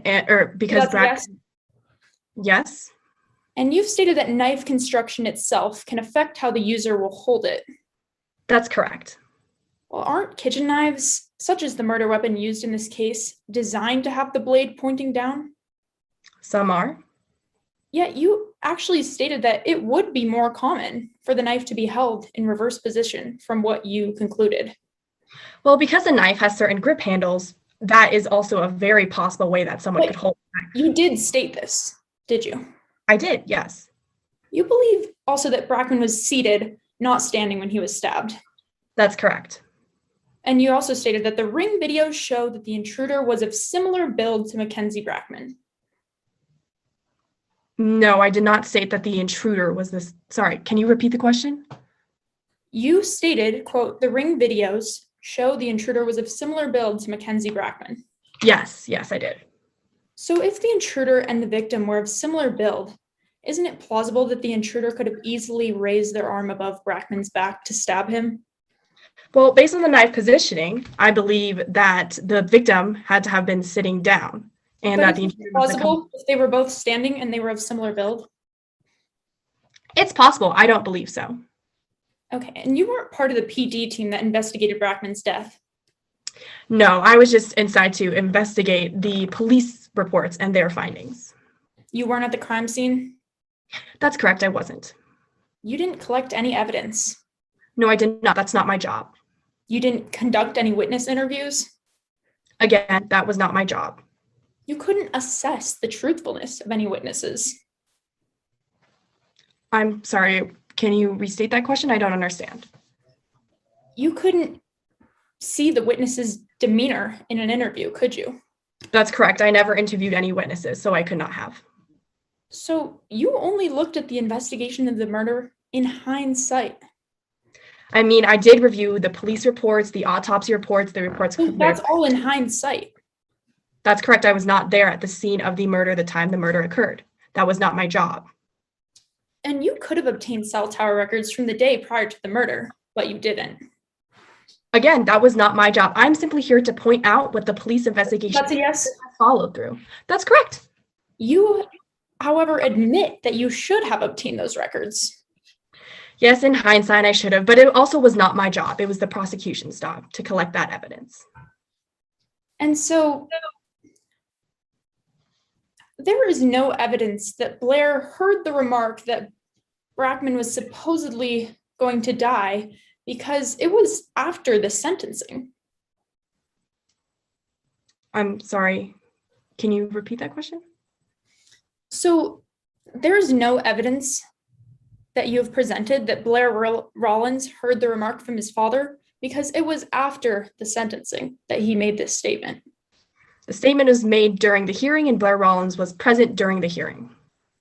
However, the remark that you mentioned, that Brackman was going to die, was after the sentencing. Correct. It was still part of the hearing as it was in the audio recording from the hearing that I listened to. And you stated that Blair Rollins spoke on behalf of Jonathan Rollins. Correct? Oh, I believe your audio isn't working right now.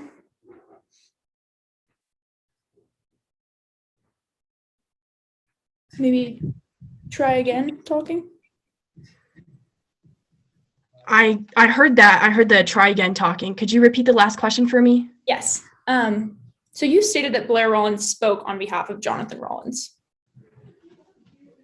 I don't understand. Did you not state that Blair Rollins spoke on behalf of his father? Spoke when? At the trial? Jonathan Rollins yelled out that Brackman was going to die. Yes, I'm not mentioning that. You stated that Blair Rollins spoke on behalf of Jonathan Rollins, and that's how you supposedly know that he was at the trial. Yes. But you never requested a copy of that portion of the recording in which Blair Rollins was speaking. That's correct. I didn't feel any need to. I listened to the hearing myself. So the court really has no way of knowing whether that actually happened because you failed to get a portion of the recording of Blair Rollins speaking. Failed to understand what happened? I'm sorry, I'm unclear what we are discussing. You failed to get that portion of the recording, so the jury cannot know for sure that Blair Rollins was at that trial. Blair Rollins, I don't understand. Professor. Yes. You failed to get that portion of the recording. You cannot provide it to the court, can you? I did not find it necessary to find to request a portion of the recording. So the jury here today cannot listen to Blair Rollins speaking in that trial. That's correct. So they have no way of knowing for sure that Blair Rollins was at that trial? Blair Rollins' father was on trial. Blair Rollins spoke for his father. That's not my question. The jury has no way of knowing, do they? Objection, Your Honor. Can we please let the witness answer? Sustained. Does the jury have any way of knowing? No, without they recording. not 100% certainty. No further questions, Your Honor. Counsel, any redirect? Yeah, just brief redirects. Professor, it got pretty confusing there at the end. How do we know that Blair Rollins was in that courtroom when he heard his father's sentencing? Well, Blair Rollins was the son of Jonathan Rollins, who was being put on trial. So how do we know he was in the courtroom?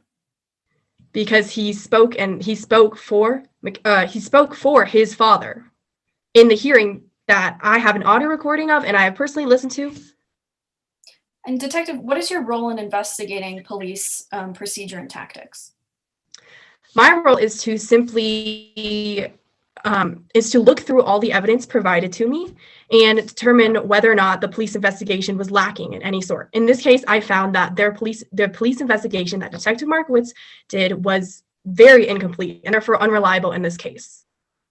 Thank you. No further questions. Thank you, counsel. Professor, you may be excused. Does the defense have any other witnesses they would like to call? Yes, Your Honor. The defense calls Taylor Perkins to the stand. All right, you may proceed. Good afternoon, Ms. Perkins. Good afternoon. Please get comfortable, and when you're ready, tell us your name and spell your last name for the court reporter. I'm Taylor Perkins, Perkins. Are you currently in school, Ms. Perkins? Yes, I'm a freshman at CU Boulder. What are you majoring in? Communications. And where did you go to high school? I went to Colorado High School. When you were in high school, were you a member of the CHS mock trial team? I was. Great. Let's talk about your time in the mock trial team. First, who are the other members of the team? Well, there was a group of us, which included my best friend, Avery Becker, and our mock trial coach, Mackenzie Brackman. What was your relationship like with Coach Brackman? We didn't really have any issues with each other, unlike Avery and Coach. What do you mean by issues? Well, Coach Brackman was always giving Avery a hard time about coming to practice not prepared, or she often did do the least amount of work. How did Coach Brackman deal with Ms. Becker? Eventually, he ended up kicking her off the team. How did Avery handle getting kicked off the team? She tried to apologize to Coach Brackman over and over again, and she really just hoped to get back on. And was she ever able to get back on the team? No, she wasn't. Let's fast forward a bit and talk about the day before Coach Brackman was killed, March 5th, 2020. Did you see Avery Becker that day, Ms. Perkins? Yes, we basically spent the whole day together. And what did you two do? Well, Avery came over to my house, and then we went to the Fry Shack, then the mall, then back to my house. When you went to the Fry Shack, did you guys run into anybody that you know? Yes, we actually ran into the students from the mock trial team. Did you talk with them while you're at the Fry Shack? Yes, we sat with Alex Fuentes, and her and Avery spoke. Who is Alex Cifuentes? Alex is just another student from the mock trial team. Did Avery and Alex get along? No, it always seemed like Alex was a little bit jealous of Avery's success on the team. Objection, speculation. Response. Your Honor, this is not speculation. This is a rationally based perception that this witness has. We've already laid the foundation that this witness spent time with Alex and Avery and is therefore allowed to testify to this. It is not speculation. Any reply? Your Honor, the witness is speculating as to how Alex Cifuentes felt. I'm going to overrule the objection. A good objection. Did Avery and Alex appear to get along? No, from my perspective, it always seemed like Alex was really jealous of Avery's success on the team. You mentioned that Alex and Avery spoke at the Fry Shack. Yes, I mean, until Avery stormed off. What do you mean stormed off? Well, Alex was telling Avery how upset she was that Avery got kicked off the team, but she was saying it in a very insincere way and being really passive aggressive about it. So obviously Avery looked upset, and then she went into the bathroom. Did Alex and Fuentes stay at the table? Yes, along with Avery's phone at the time. And what did you do? I didn't realize the phone was there, so then I went to go get Avery from the bathroom, then we left for the mall. Did you two go anywhere else that day? No, just the mall, then back to my house. Okay, let's turn now to the following day, March 6th. What did you do that morning? Avery came over to my house to pick me up. And where did you two go? We were supposed to go to school, but I mentioned how I kept calling her phone over and over again and she wasn't picking up. So we realized that it was missing. So we went to retrace our steps from the previous day. What do you mean you're tracing your steps? Well, first we went to the mall and then checked all the stores we went to. And then we went to the Fry Shack and we still couldn't find it. To your knowledge, did Miss Becker ever find her phone that day? No, we kept calling it over and over again and still couldn't locate it. Now, were you with Miss Becker the whole day on March 6th? Yes, I was. And on any point on March 6th, did you or Miss Becker go to 444 South Flower Street? No, we were nowhere near there. And at any point on March 6th, did you or Miss Becker come into contact with Coach Brackman? Not at all. Thank you. No further questions, Your Honor, this time. Thank you, counsel. Cross-examination. Yes, Your Honor. Miss Perkins, the defendant Avery is your best friend. Yes. And you spent a lot of time together, like driving to school. Yes. And she's even one of the reasons you did mock trial. Yes. And you and Avery have done mock trial for 4 years. Yes. And you are both very good at it. Yes. And mock trial requires you to make things up on the spot. Yes. And pretend to be someone else. Yes. Objection, Your Honor. Relevance? Overruled. It goes to her credibility. And mock trial requires you to pretend to be someone else. Yes, it was an after-school club. So essentially, it requires you to be very good at acting. I mean, yes, I guess. I mean, but we were both lawyers on the team, so I guess we weren't the actors. Avery had a pretty high opinion of herself. Yes, she's very good. And Coach Brackman gave her a hard time for giving little effort. Yes. And for being unprepared. Yes. And for being late to practice. Yes. In fact, because of those things, she was demoted to B team. That's true. Which made her angry.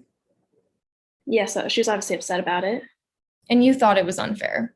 Yes. And because she got demoted, you quit A team in support of your friend. I mean, I knew that we were never going to win without her, so I did it for her and the team.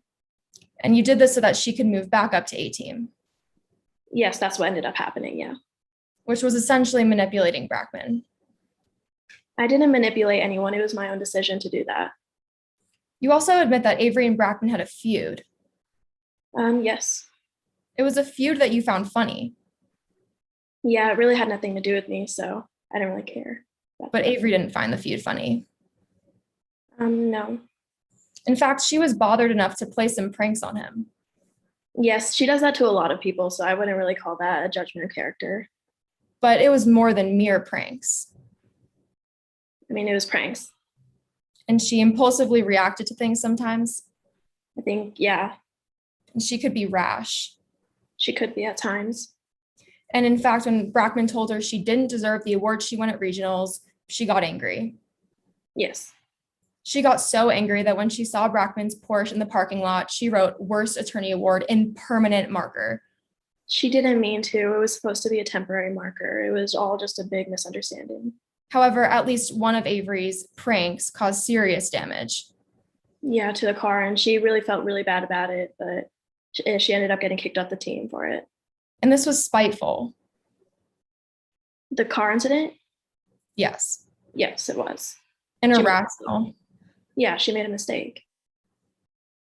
And Avery's phone is like her third kidney. Yeah. It's never out of reach. I mean, yeah, but it was. And you stated that she may have left her phone at the Fry Shack the day you saw the mock trial team there. Yeah, she was very upset. But you're not sure. No, I told you we never found the phone. So you admit that Avery could have had her phone the day after both of you left the Fry Shack. No, because she knew that it was missing. We both knew that it was missing, so she didn't have the phone on her, if that's what you're asking. However, you just stated that you're not sure whether she had the phone. I wasn't sure where she left the phone, but I knew that she didn't have it. But because her phone is like her third kidney, it's unlikely Avery, a teenager, forgot her phone for the entire rest of the day and then the night, which is around 10 to 15 hours. Right. Teenagers can also not only be on their phone all the time, but we can also be very forgetful. It's not uncommon. In fact, she didn't remember losing her phone until the next day when you brought it up. Yes, that's true. She didn't realize.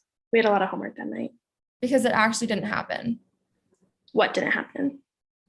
She didn't have her phone. Right. She didn't have her phone on her. And once you allegedly realized her phone was missing, you both spent the entire day looking for it. Yes. Yet neither of you ever thought to use Find My iPhone.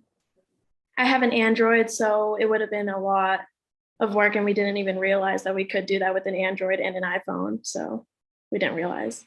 So Avery, who is very used to using a phone, didn't think to use Find My iPhone, but thought that texting a phone that could be miles away was a good idea. I mean, we don't have like a lot of experience with Android, so we didn't know that we could use Find My iPhone, the website. And yeah, she texted it obviously because we were trying to find the phone. That's a yes. Yes, we were trying to find it. Wouldn't someone so attached to their phone know how to find it easily? No, I lose things all the time. We lost the phone. Just because you're attached to something doesn't mean you know how to find it. Well, since it's pretty unlikely that Avery forgot her phone, it's also unlikely that Alex was able to get it and make up those text messages. I wouldn't say that it's completely unlikely. She did lose the phone. In fact, in your statement, you admit that Alex helping Blair Rollins is a stretch and unlikely. Yes, but it's not really my job to make evidence or make assumptions about things. It's just something I said. You also admit that Avery performed flawlessly while making things up on the fly. Right. She was a lawyer on the team. She was not a witness. She did not have to act for the job. But that's essentially lying. No, it's been good at mock trial. Thank you. No further questions. Thank you, counsel. Redirect. No, Your Honor, no redirect needed. Ms. Perkins, you may be excused. Thank you. Does the defense have any further witnesses? Yes, Your Honor, the defense calls Avery Becker to the stand.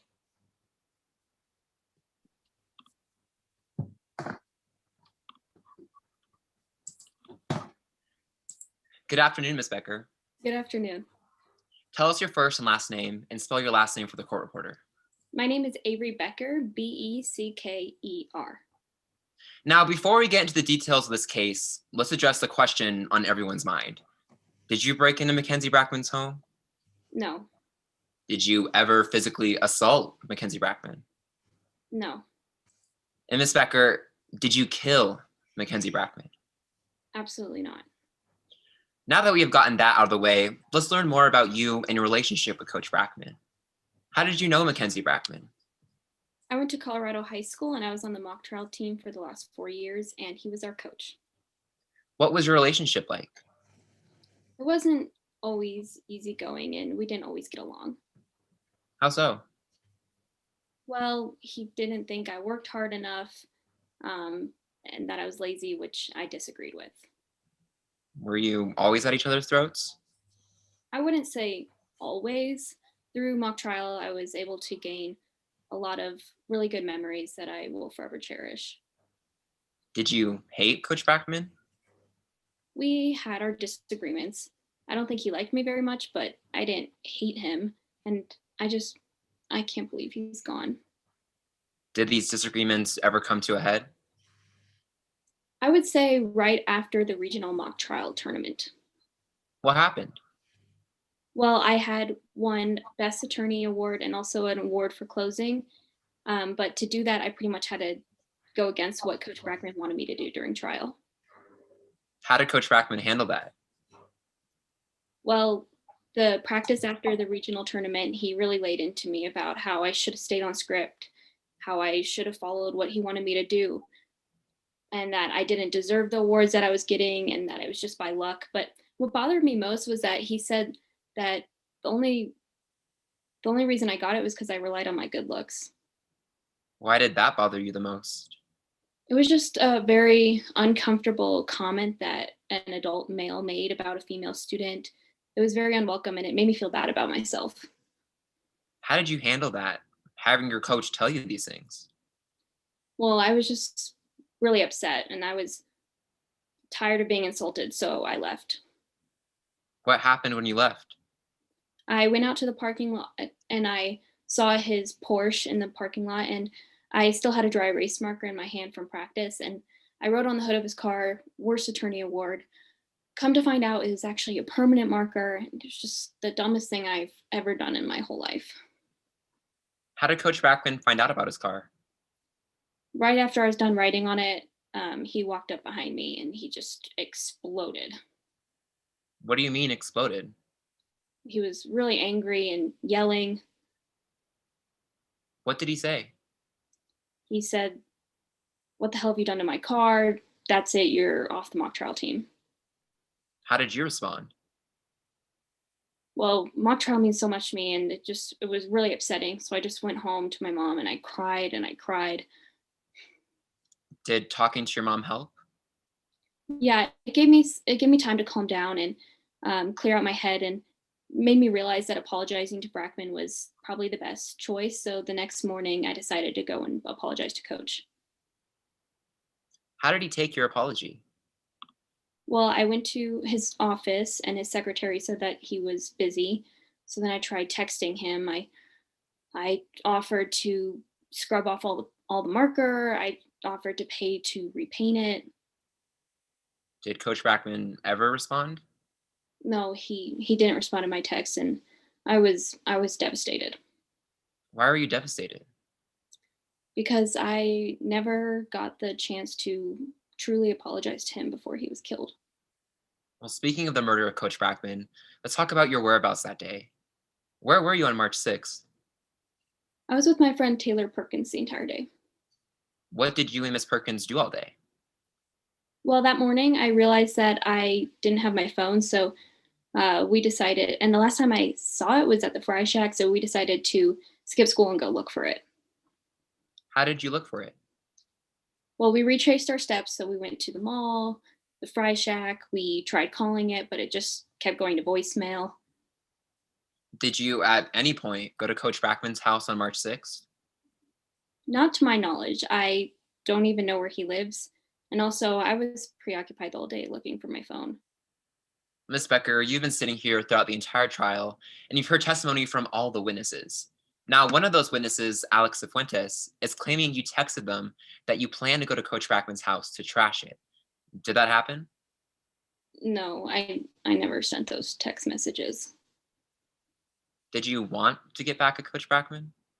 Initially, I think I said something like that to my mom, but I meant that more as like a embarrass him or prank call him or something trivial like that.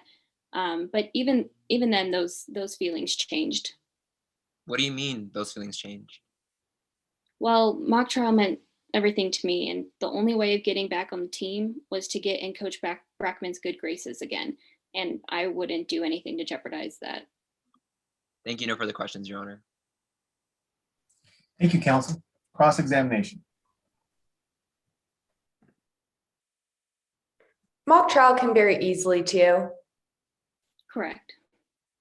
You could spin a yarn that had those scoring judges like putty in your hands. Yes. Spinning a yarn is a nice way of saying lying. I'm lying. I don't lie. It's manipulative. When I gave that analogy, I'm meaning more that as like Yes or no, Miss Becker? No, I don't lie. That was not my question. I asked if saying spinning a yarn is considered lying. Not to me. Mr. Brackman didn't approve that you did things that way, did he? In which way? That you spoke on your feet? He didn't like that I didn't follow his scripts. You argued frequently with Mr. Brackman. I did. You thought he was full of himself? He was. You hated him. I I wouldn't say hate, but we definitely Ms. had. Becker, on line 138 of your statement, you do say that you hated Mr. Brackman. We did have our disagreements, so You hated him. At one point, you were even demoted to B team. I was. We were rescued because of your best friend, Taylor Perkins. She really saved the whole team in doing that as well. Taylor would do anything for you. I don't know what Taylor would do for me. She even skipped an entire day of school searching for your phone with you at the mall. I mean, that's just. Yes or no, Ms. Becker? Objection, Your Honor. Can we let the witness answer? Your Honor, may I respond? Sure. Your Honor, I'm asking this witness simple yes or no questions, and for the respect of the court's time, I would like this witness to respond with a simple yes or no. And counsel, I understand that. I think you asked her yes or no before she uttered a single word. So I'm going to ask that you allow the witness to attempt to answer. And if you feel that her answer is narrative or that it's not answering your question, you can control the witness, but give her a chance to answer. All right. Okay. Would you like me to restate the question? Yes, please. Taylor even skipped an entire day of school searching for your phone with you at the mall. Yes. No one can verify except for your best friend that you were genuinely at the mall on March 6th. That's Objection, Your Honor. This is shifting the burden. Response? Your Honor, this goes towards this witness's credibility. And reply.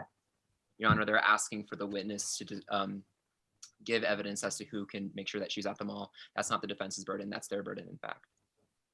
Well, I believe the defense put on an alibi witness that talked extensively about this. And so I'm going to overrule the objection and let the state proceed.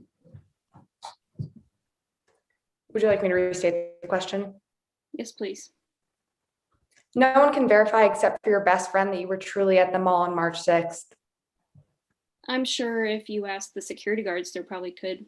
Yeah, is that a yes or no, Ms. Becker? I don't know. It was for you to find other witnesses, but I know Taylor knows. Okay, thank you, Ms. Becker. The whole time you were at the mall, you still didn't realize your phone was missing. We went to the mall to look for my phone. Well, when you lost it.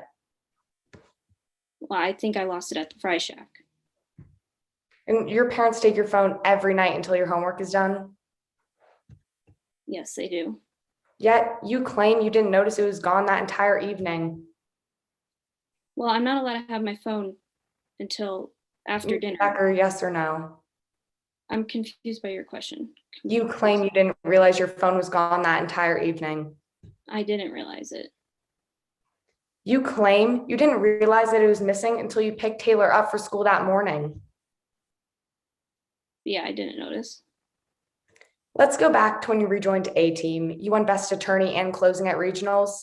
And even then, Mr. Brackman lectured you at practice. Yes, he did. This caused you to lash out. Yes. You vandalized Mr. Brackman's prized possession, his car. I don't know if it was considered vandalizing, but Ms. Becker, you did vandalize it though, correct? I rode on his car. Thank you. This made Mr. Brackman enraged. Yeah, he was upset. He screamed at you in the middle of the parking lot that you were off the team for good. Yes. The next day you went to his office to apologize. Yes. He refused to talk to you. Yes. This made you even more furious. What is that? It was sad. So you went to Mr. Brackman's house to get payback again. I never went to his house. You thought he would be at work. No. You walked right into that house. No. But he surprised you. No. You physically fought and then you stabbed him. I never went to his house. But as you stated on line 104 of your statement, you told your mom you would get back at him if it was the last thing you ever did. I did say that. Thank you, Ms. Becker. I have no further questions. Thank you, counsel. Redirect? Yes, Your Honor, a brief redirect. Miss Becker, why did you not realize that your phone was missing? Well, I'm not allowed to have my phone after dinner until I'm done with my homework. So if I had to do homework till like late in the evening or even into like the early morning, I was grown accustomed to not noticing if I didn't have my phone with me at home. It was not that unusual. And Miss Becker, we heard that you'd want to get back at Coach Brackman if it's the last thing you do. What did you mean by that? I meant that more as like a trivial, like just like a not that serious of a thing of like pranking him or embarrassing him. I didn't mean murder. And like I said, those feelings changed. Thank you. No further questions, Your Honor. Thank you, counsel. Ms. Becker, you may step down. Thank you. Does the defense have any additional witnesses? No, Your Honor, the defense rests. All right. Since we don't have time for recess, we'll proceed straight to closing arguments. Although, since we just wrapped up the case, does the state need a minute or two before they proceed with closing, or are you ready to proceed? Your Honor, the state is ready to proceed. Okay, you may proceed at your leisure. It was payback gone wrong. On March 6, 2020, Avery Becker broke into Mackenzie Brackman's house. Avery wanted to cause some trouble. Your Honor, could you mute yourself? Thank you. Avery wanted to cause some trouble, shake Brackman up, and get revenge. Maybe Avery didn't intend to kill her coach that day. Nonetheless, Mackenzie Brackman ended up lying face down in a pool of blood, dead. Your Honor, members of the jury, the people proved beyond a reasonable doubt, based upon all the evidence, that Avery Becker committed second-degree burglary and murder in the first degree, otherwise known as felony murder, on March 6th. When Avery was upset over an argument at practice, she wrote Worst Attorney Award on the hood of Brackman's car in permanent marker. That day, Avery showed us who she really is: impulsive, vindictive, malicious. When Avery was permanently kicked off the team, she was not just upset. She was enraged. She decided to go to Brackman's house and trash it to get payback. Maybe she didn't think he'd be home. Maybe she didn't think he'd be armed with a knife. Maybe she wasn't thinking at all. It was payback gone wrong. Now, Avery denies that she was at Brackman's house on March 6th, because according to Avery and Taylor Perkins, Avery's alibi witness and best friend, they were looking for Avery's phone all day, which we heard was like her third kidney.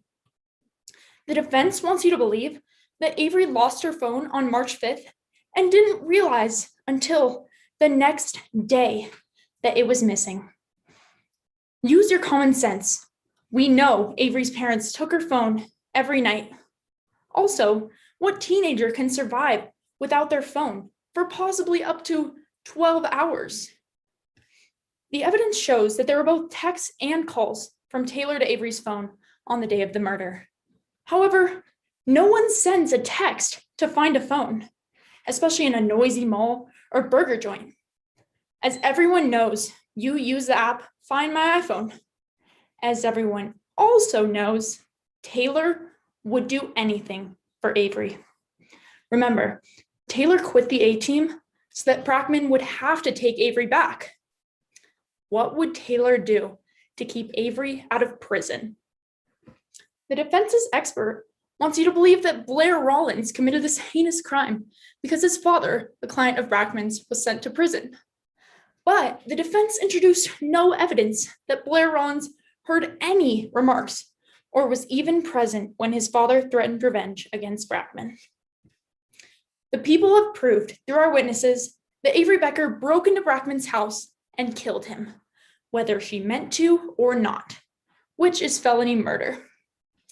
Alex Cifuentes testified that Avery texted that she was going to break into Brackman's house and trash it, which constitutes the felony of second-degree burglary. In Avery's words, "That'll show him." Detective Markowitz proved that Avery Becker was in the area of Brackman's house at the time of the murder. The texts and calls showed Taylor was desperately trying to get in touch with Avery, who was not responding because she was at Brackman's house. And the crime scene photographs are evidence of a struggle, which Kyle Kuzak confirmed. The evidence shows that in the end, Avery fatally stabbed Brackman. Only Avery knows if she entered that house with the intent to kill. But her intent to kill does not matter. What matters is that while committing the felony of second-degree burglary, Mackenzie Brackman ended up dead, lying in a pool of his own blood. It was payback gone wrong. Members of the jury, we ask you to find Avery Becker guilty of the murder of Mackenzie Brackman. Thank you. Thank you, counsel. Closing argument from the defense.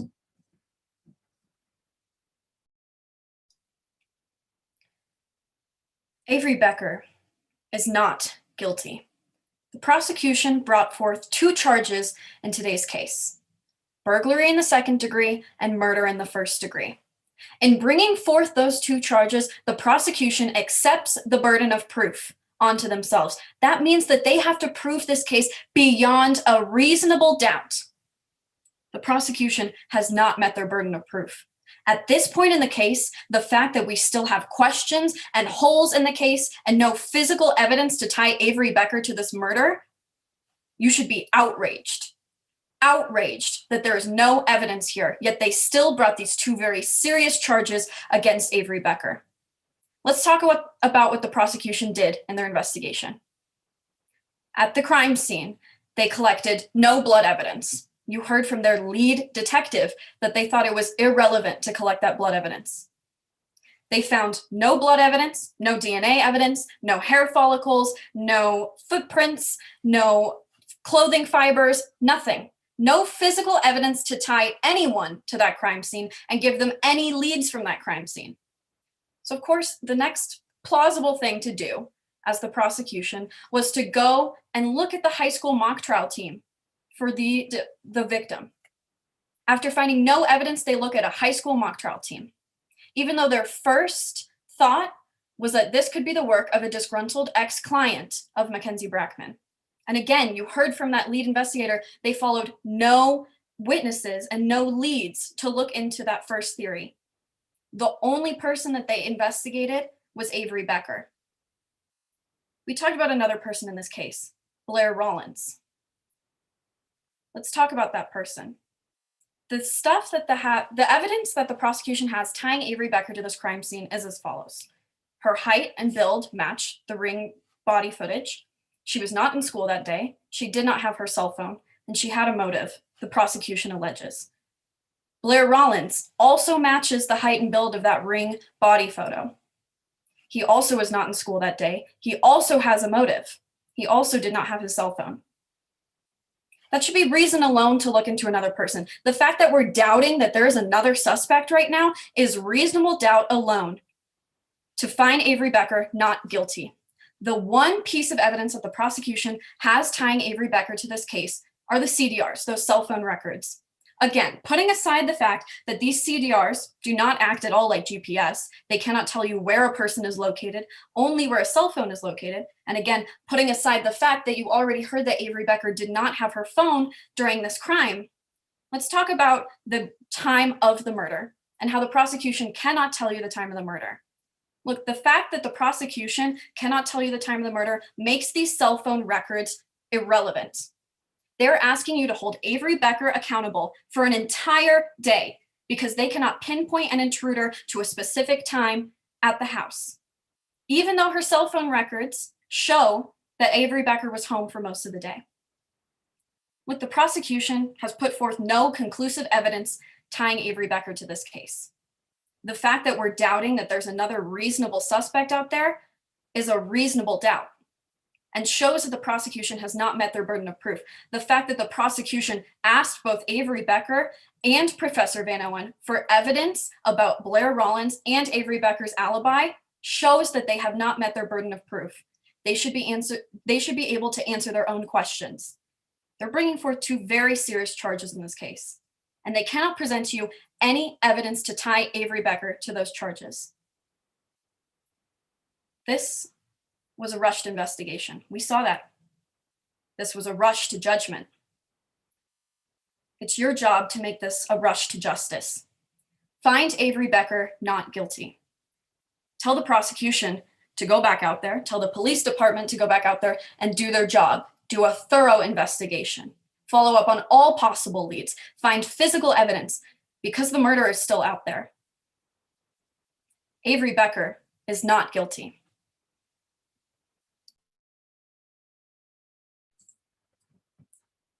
Thank you, counsel.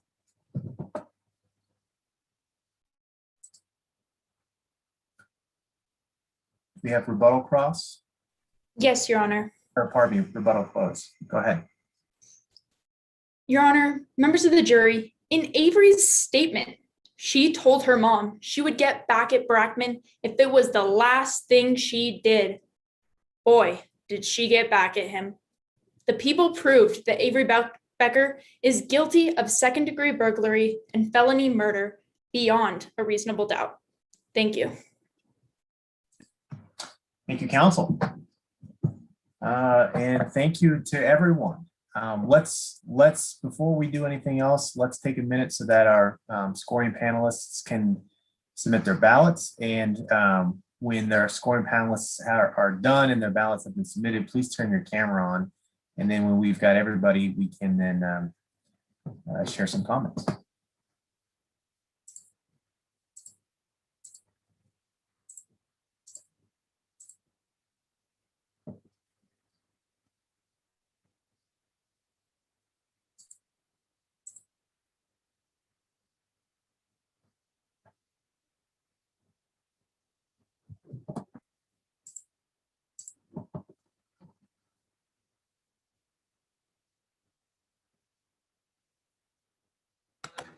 And Judge, we actually had 4 scorekeepers in this round.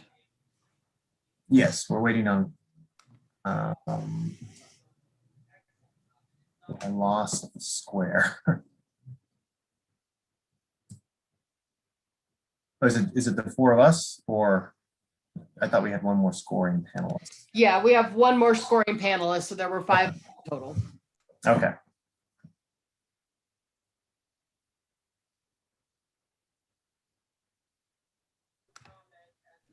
All right.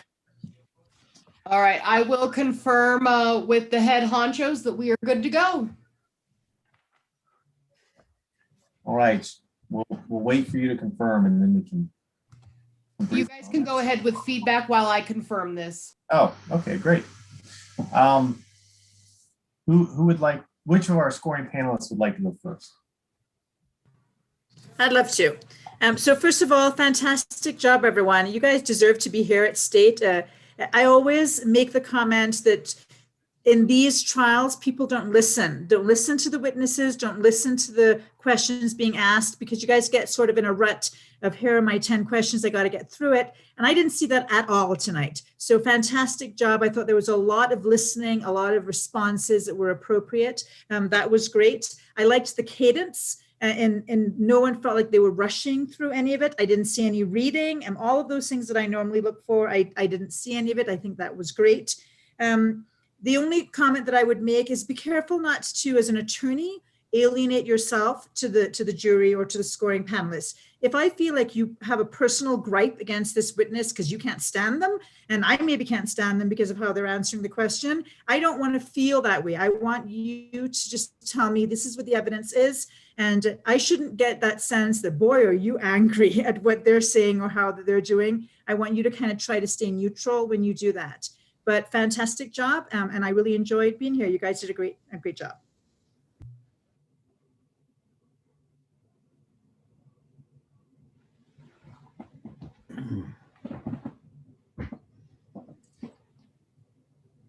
Who wants to go next? I'll go. Hi, my name is Alicia Forbes, and just for some background, I have been a federal prosecutor for approximately the past 10 years. And back when I was in law school, I coached high school mock trial, and I also competed in a lot of mock trial competitions in law school. First, I just want to say congratulations to all of you. I know how hard this is. I also know how hard it is to do it this way. So I'm just very impressed with everyone's professionalism and preparation. It's very obvious that you all deserve to be here and that you put in a lot of work. So thank you for the work that you've put into this and the commitment that you've made. Just generally speaking, I really thought that both teams did a good job with having sort of a theme that kind of played through all of the evidence that they were working with. I thought that was a good idea, that it was not just something that they echoed in opening and closing, but you also sort of sprinkled it through your witnesses. Everyone, all of the attorneys showed a really good knowledge of the rules of evidence and in your objections and responses, and that even if you didn't necessarily get the ruling that you wanted, that you all did a good job articulating yourselves.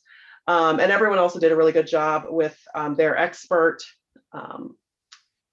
foundation and their evidence foundation as well.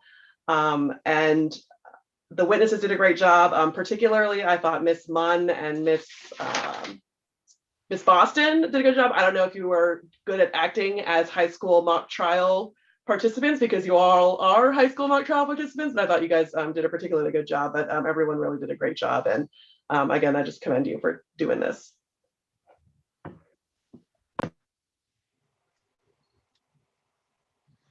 I'm glad to go next. I'm Sean Thompson.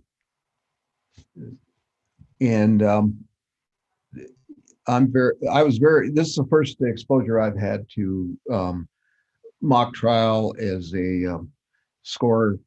And I was very impressed with both the teams and the qualities that they brought, especially in trying situations and overcoming the couple of technical difficulties and maintaining momentum through those. I thought that was very well done, and the performances demonstrated the work and initiative that teams took to fully develop from the case presented to present their positions.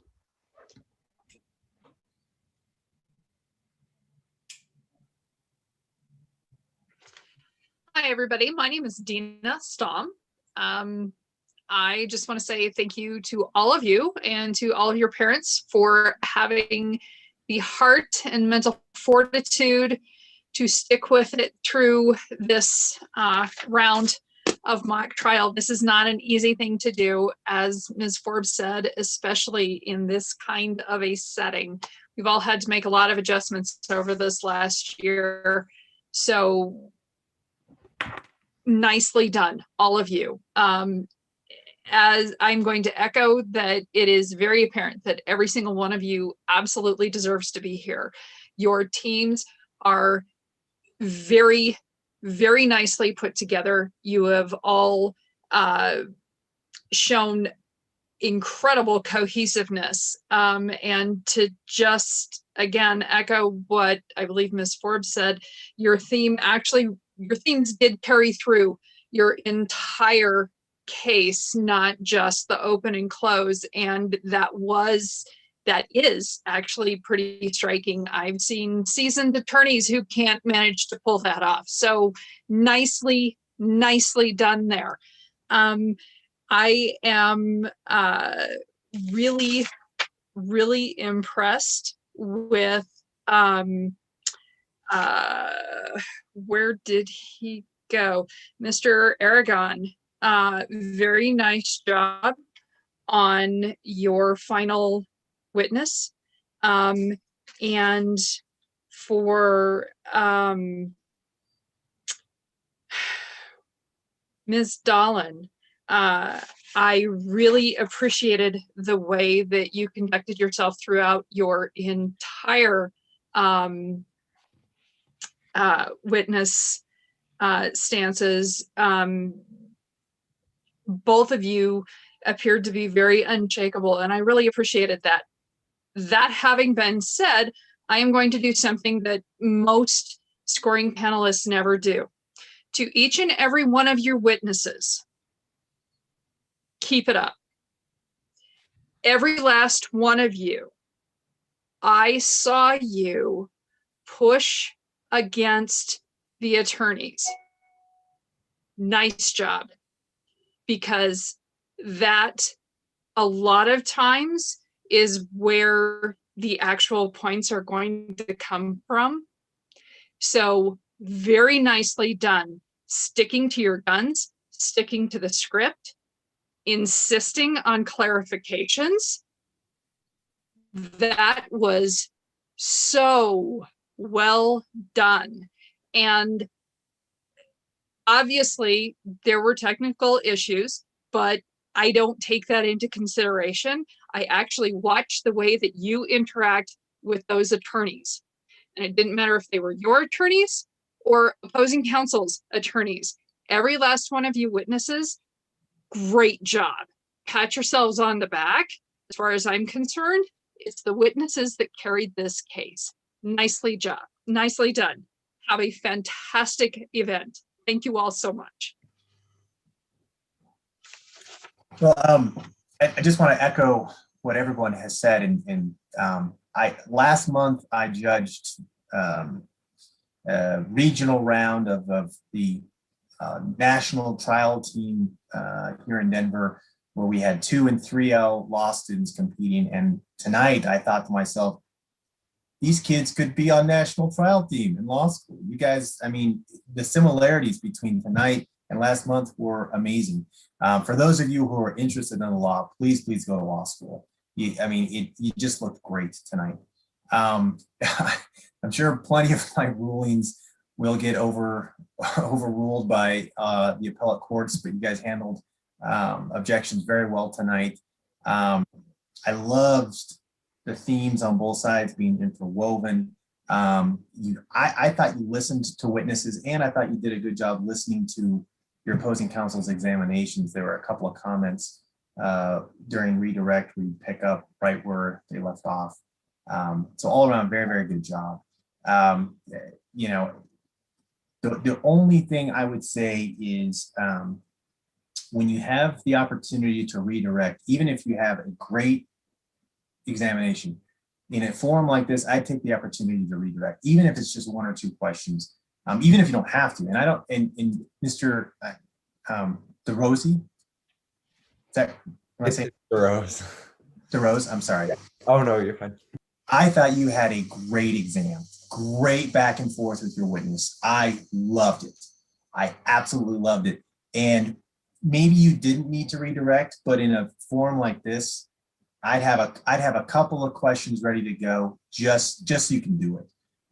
In real life, maybe you don't do it, but in the mock trial world, I would. But I loved your direct, so that's the major takeaway. But just for everybody, take advantage of those opportunities to have another chance. But everyone did great. Witnesses were phenomenal, and I want to specifically shout out to our professor. At first, you were talking a little fast, but then I thought to myself, professors talk fast. I wonder if she planned that. I thought you were great. I was ready to sign up for one of your classes. So great job, everybody. Great job. All right, Judge, you will find that the professor in all of these is very charismatic. One of my favorites to watch during these mock trials so far. You guys are dismissed. Great. Have a good night. Thank you Thank so you. much. Bye. Bye.